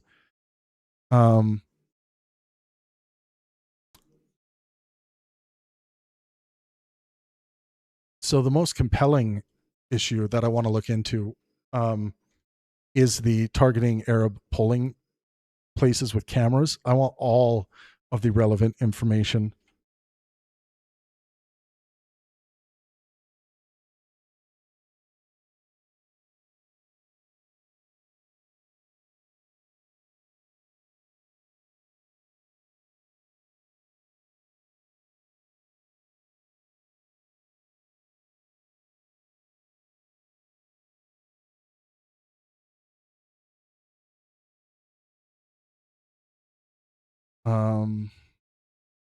Weaker or frequently overstated examples. Two quotations are often cited, but require caution. Quote, wild beasts. Netanyahu used this phrase while discussing protective border fences and hostile threats in the surrounding region. It was widely interpreted as referring to Palestinians or Arabs, but the wording did not explicitly identify an entire ethnicity. It is suggestive, dehumanizing rhetoric, not clean proof that he called all Arabs animals. I wonder if he responded to this one as well. I want to look at that as well. Then we have, remember what Amalek did to you. Netanyahu invoked his biblical passage during the Gaza war while discussing the fight against Hamas. Because the biblical Amalek narrative concerns total destruction, the reference is highly inflammatory and potentially expansive, but the immediate stated referent was Israel's enemies and Hamas, not an explicit proposition that Palestinians constitute an inferior race. So yeah, I remember this. I remember adjudicating this. I think this was a reference to Hamas. This was made clear after the fact. But this is like a lesson in making sure you speak clearly. I mean, you're on the national stage. Like, someone's saying, oh, thank you so much for the super chat. I really appreciate that. Mad King Leviticus. Welcome. Thank you for the super chat. It says, I'm glad someone is auditing misinformation. I try to be similarly considerate, and your thoroughness has helped me notice a few blind spots. Thanks. Wow. Thanks for saying that. I really appreciate it. And I really appreciate the super chat.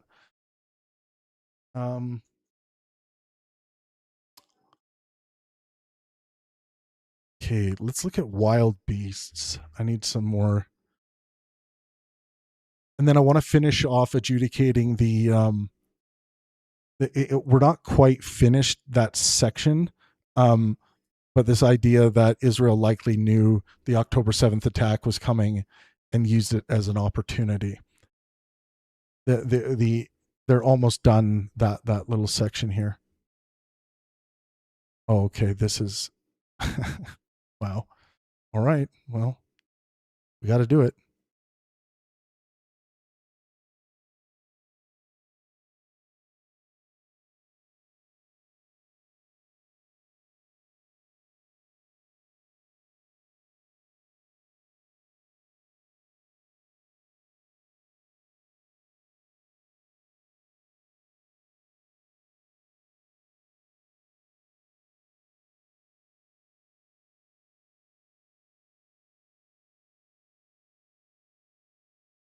Okay, we got some interesting, relevant information about the supposed or potentially racist application of surveillance on Arab polling stations.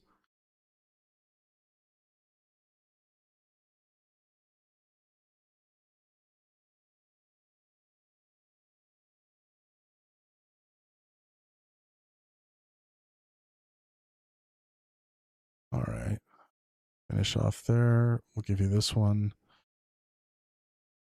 Okay.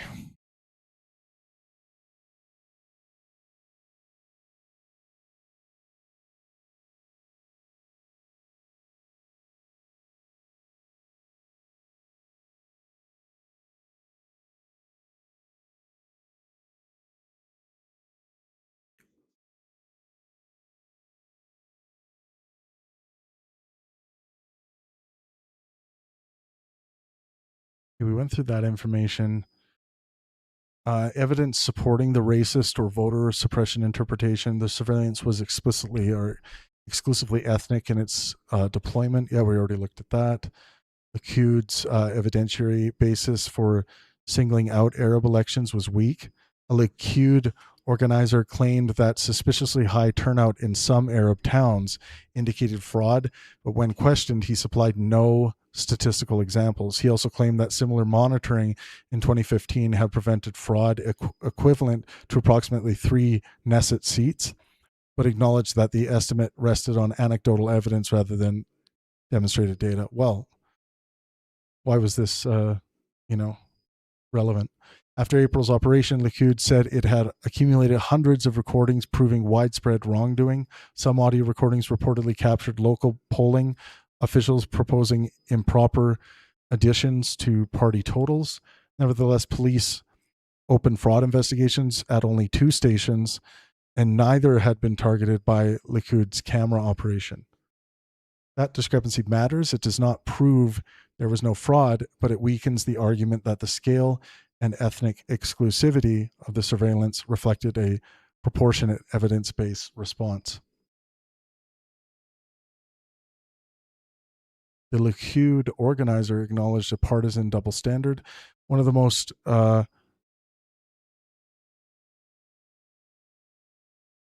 relevant statements came from a Likud official involved in the operation. He conceded that ultra-Orthodox polling stations could also warrant scrutiny, but explained that Likud was concentrating with its limited resources on fraud that would benefit Arab parties rather than communities supporting Netanyahu's natural coalition partners.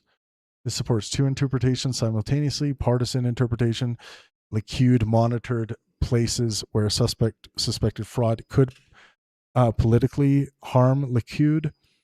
Discriminatory interpretation: Arab communities were uniquely subjected to suspicion and intrusive monitoring, while politically allied Jewish communities were spared comparable treatment. The contractor publicly celebrated reduced Arab turnout. The day after the election, Kaysler Inbar posted that the operation had been conducted through a close partnership with senior Likud figures and linked it to Arab turnout falling below 50%. The post thanked approximately 1,350 field operatives and presented the turnout result as an important achievement for the right-wing bloc. This is some of the strongest evidence of suppression intent, because the company did not merely celebrate detecting fraud, celebrated lower participation by the targeted ethnic population. Now the question is, were they targeted because it was the ethnic population, or was this for political gain? The statement came from Likud's contractor, not directly from Netanyahu. It may have been self-promotional boasting rather than a reliable description of the operation's original purpose or actual effect. Contractor's leader had previously expressed openly exclusionary views. The covert method was predictably intimidating. The operation occurred within a broader pattern of depicting Arab voting as threatening.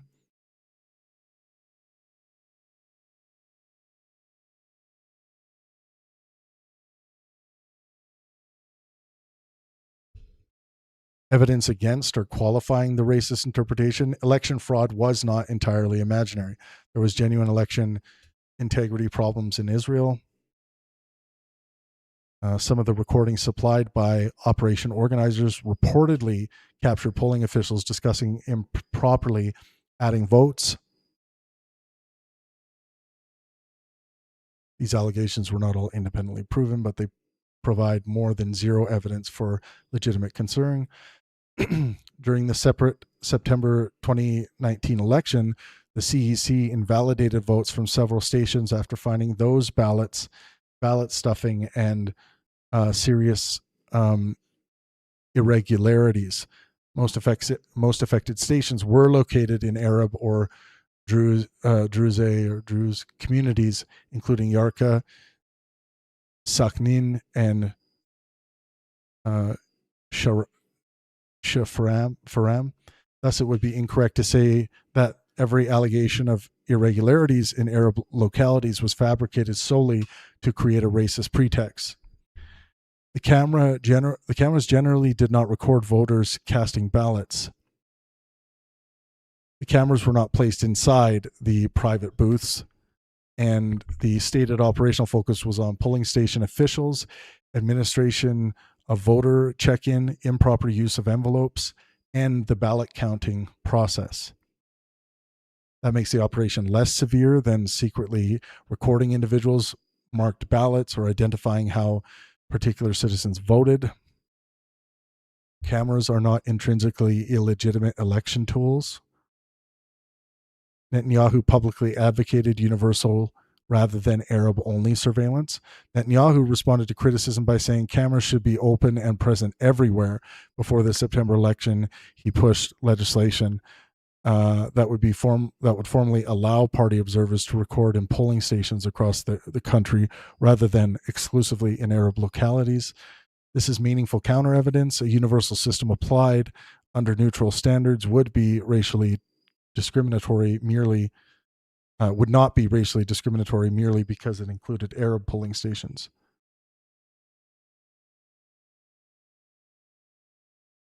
There's no direct statement from Netanyahu ordering Arab turnout suppression. The April turnout decline cannot be attributed solely to cameras. Arab turnout was approximately 49.2% in April 2019, compared with approximately 63.5 to 63.8% in 2015. But scholars and analysts identified several independent cases: the breakup of the Unified Joint List, dissatisfaction with Arab political parties, feelings that voting produced little influence, boycott campaigns, alienation following the nation-state law, and long-term declining participation.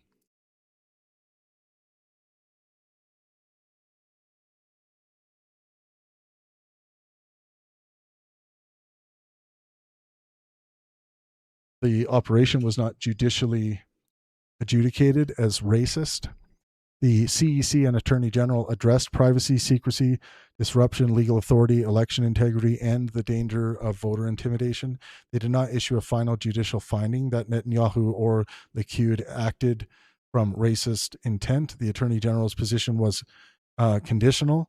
Camera use could become criminal when it interfered with the voting process.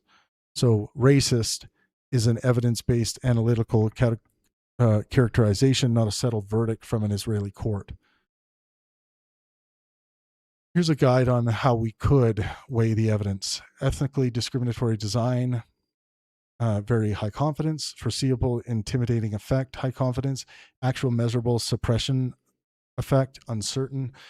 Suppression as an intended objective, moderate to strong evidence. Netanyahu's personal racist psychology, this is unproven. All right. Netanyahu's Likud conducted an ethnically selective surveillance operation at Arab polling stations.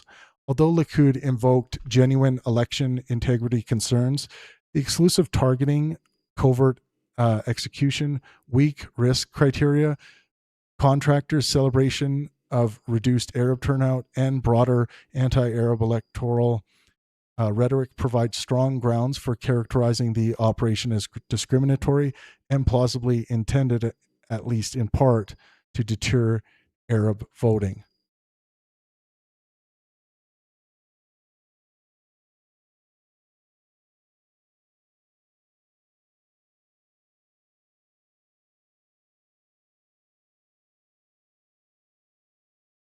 The evidence does not conclusively prove how much turnout was reduced, that suppression was Netanyahu's formally stated purpose, or that he personally acted from a belief in Arab racial inferiority. Genuine election irregularities exist.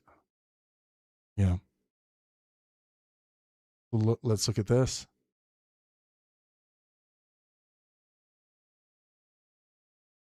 There's a common formulation that Netanyahu called Palestinians and Arabs wild beasts. The exact wording and a very close translation is, in the environment in which we live, we need to protect ourselves from the beasts of prey. The Israeli Prime Minister office rendered the final words as the wild beasts, predatory animals, beasts of prey, and wild beasts are all defensible translations of Chayot Hatareth. Beasts of prey is the most literal.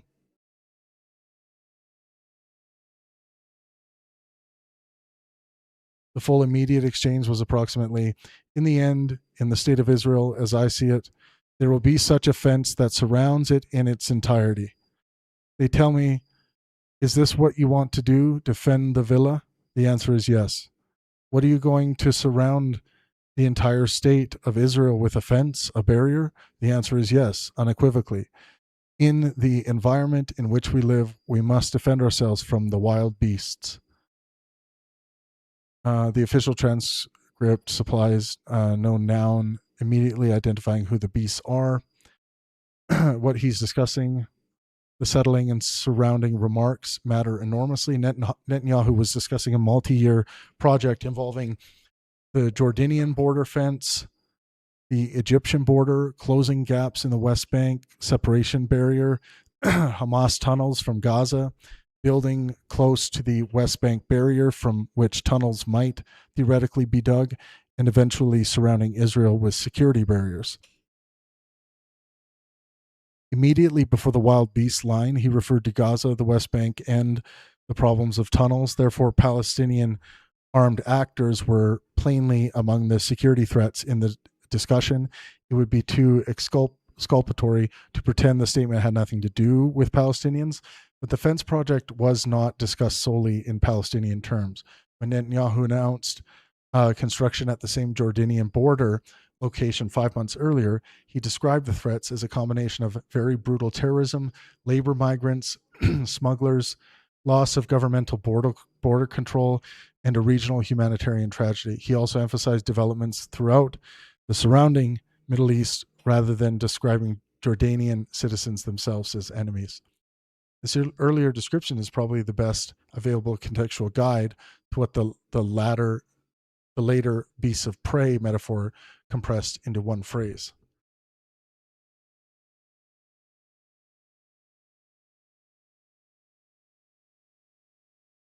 The charitable and contextually plausible interpretation is beasts of prey referred to violent terrorist organizations and attackers, not Arabs or Palestinians generally.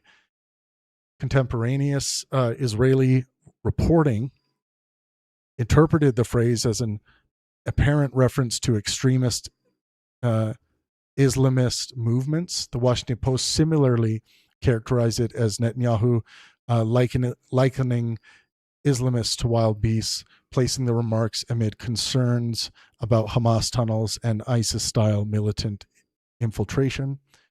There were real grounds for that interpretation in 2015-2016. Hamas had used attack tunnels during the 2014 Gaza war. ISIS and affiliated jihadist groups were active in neighboring Syria and Sinai. Netanyahu's earlier border fence remarks explicitly foregrounded very brutal terrorism. The project was intended partly to prevent militant infiltration rather than merely to separate ethnic populations. Calling terrorists beasts remains inflammatory and dehumanizing, but it is analytically different from calling all Palestinians, all Arabs, or all Muslims animals. There is no explicit ethnic noun in the quotation. Consequently, this statement is not clean proof of a belief that Arabs are inherently subhuman.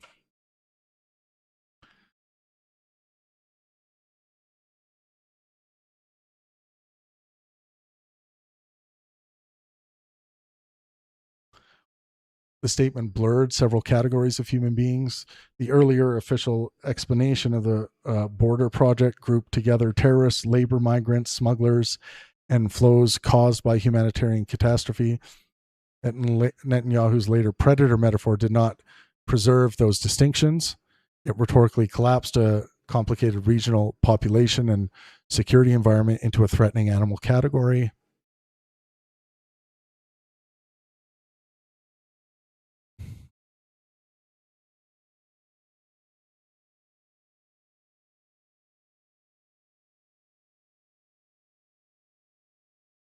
Was it ever clarified? No contemporaneous statement, correction, apology, or official clarification from Netanyahu or the Prime Minister's office has been found specifying I meant ISIS, I meant Hamas, I meant only terrorists. I did not mean Palestinians or Arabs. The official PMO page continued to reproduce the broad wording and translated it as wild beasts.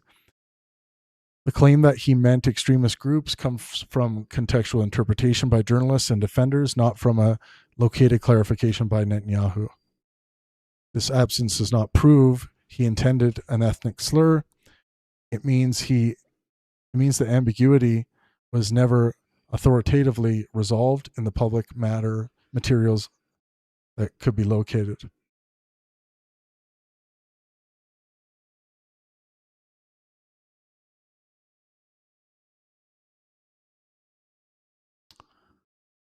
The quotation is moderate circumstantial evidence of dehumanizing ethno-nationalist border rhetoric, but weak evidence for the specific proposition that Netanyahu consciously labeled Arabs as a race or Palestinians as an entire people wild beasts. Interesting.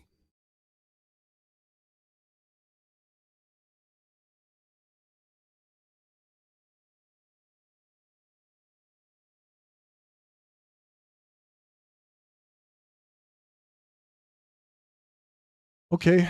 After assessing all of this information, I don't think one would be justified to claim, and I'm sure there's other things to assess here, but this particular information we went through, is there evidence of Netanyahu's racism? I think it's more like with the wild beast statement. It's just like, you do realize that could be interpreted in a racist fashion, and then he should clarify that he didn't mean that, if he in fact didn't mean that in a racist way. But yeah, I mean, based on what I read here, I'm not convinced enough to call him a racist. Just like when we went through the entire Dave Farina fact check, I'm not willing to call Dave Farina an anti-Semite, even though there was,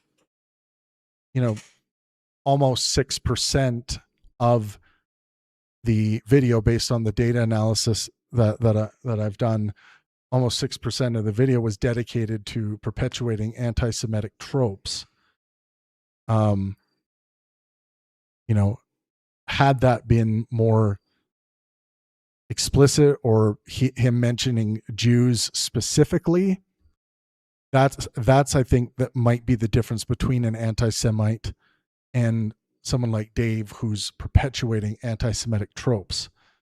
But yeah, that was exhaustive, but I don't see a good demonstration based on what we adjudicated there that Netanyahu is a racist.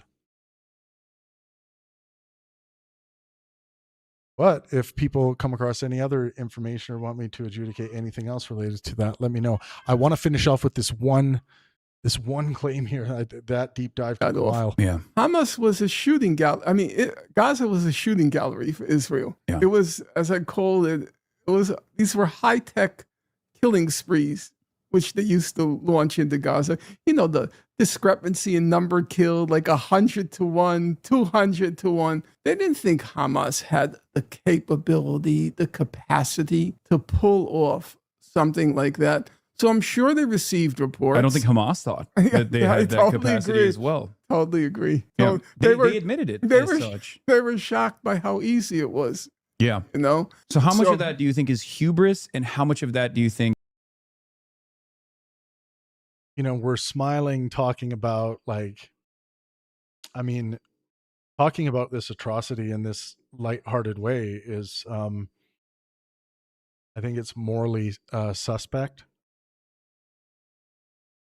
Even Hamas was shocked. It was like they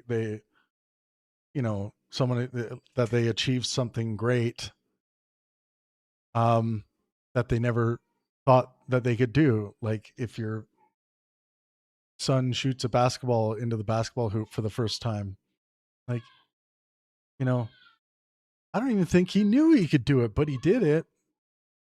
Very strange tone talking about this tragedy in that way.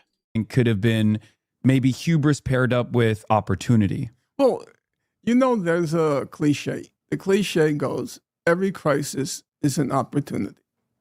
When 9/11 happened, they got together in the Situation Room. Cheney, Rumsfeld, Colin Powell, and they shed 4 or 5 salty tears. And then they rub their palms. No, seriously. Yeah, no. What can we get out of it? And they then start contemplating. If you read the Yeah, how does he know that? Where's the demonstration?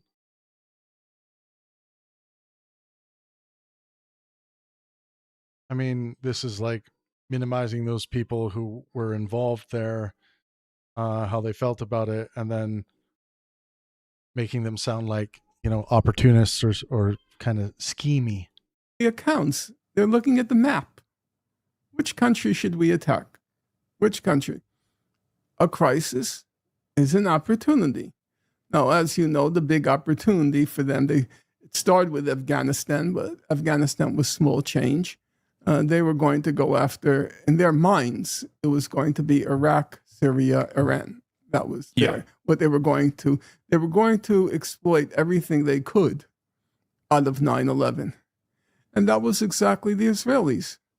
It was going to be first Gaza, if the opportunity arises, the West Bank, and then it's going to be Hezbollah, Syria, Iran. Every crisis is an opportunity, but I don't think there's any rational point in denying it was a real crisis. They're just not the type, because they attach such value to a Jewish life. Yeah.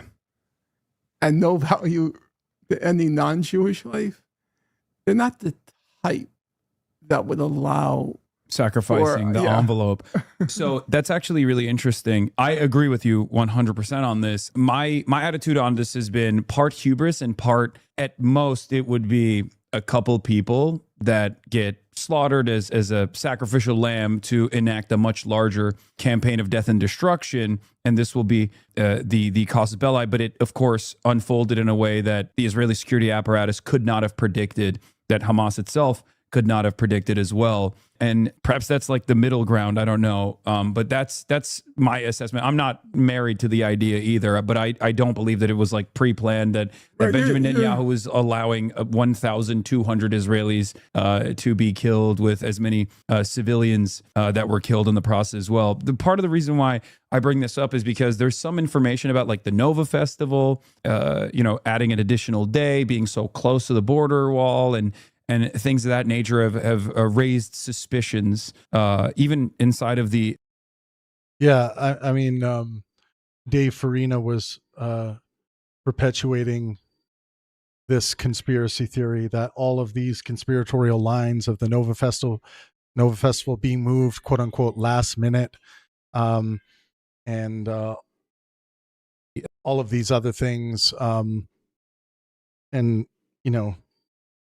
Dave presented it as, they knew this was going to happen, they being Israel.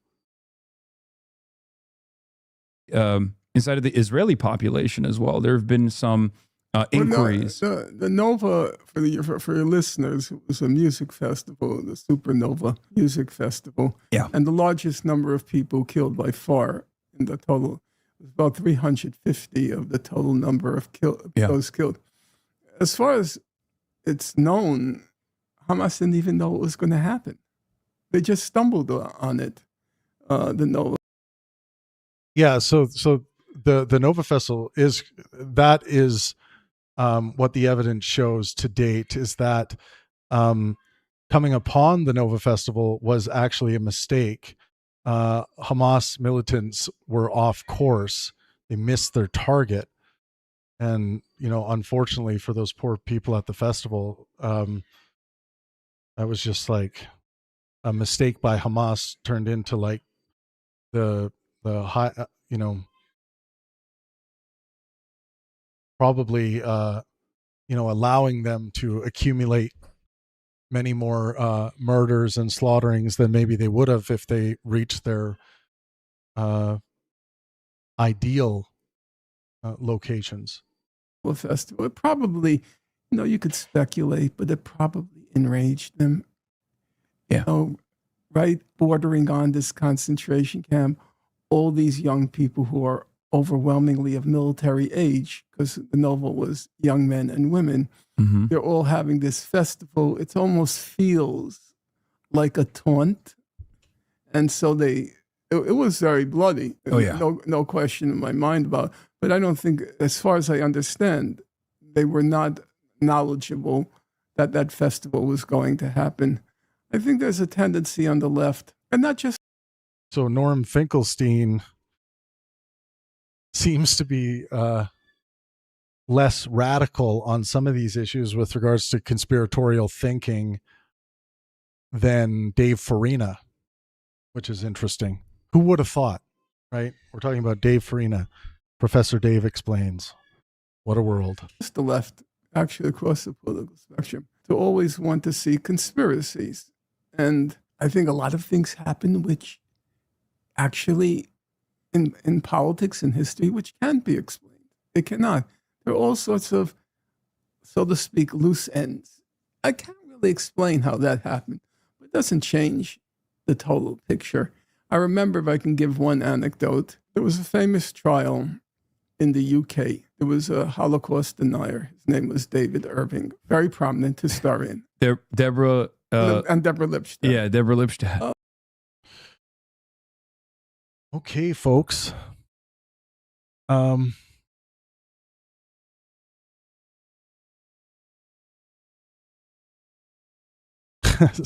Chitter says his chat is going crazy. Well, I appreciate all of you being here with me tonight.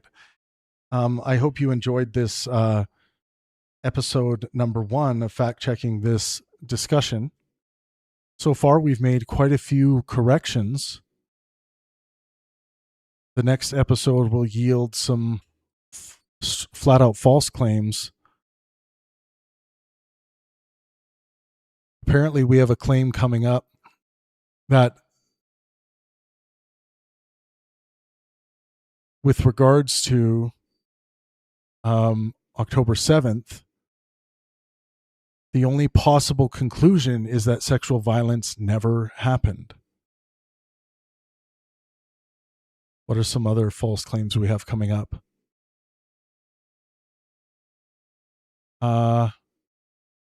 UN and human rights bodies capitulated because of woke culture and anti-Muslim prejudice.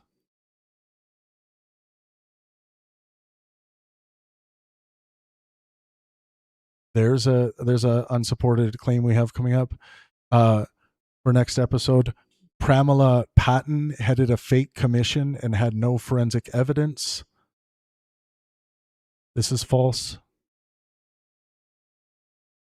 Another claim, the prosecution was only a complementarity show designed to shield Israel from the ICC.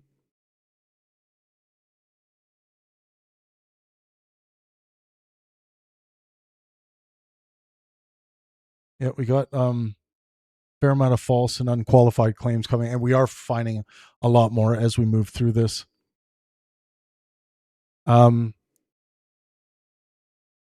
Thanks, Fuel Runner. Really appreciate it. Make sure you guys share the stream links with your friends. Yeah, and we'll keep going with this.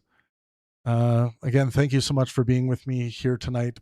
Please make sure you're out there maximizing well-being for yourself and those around you.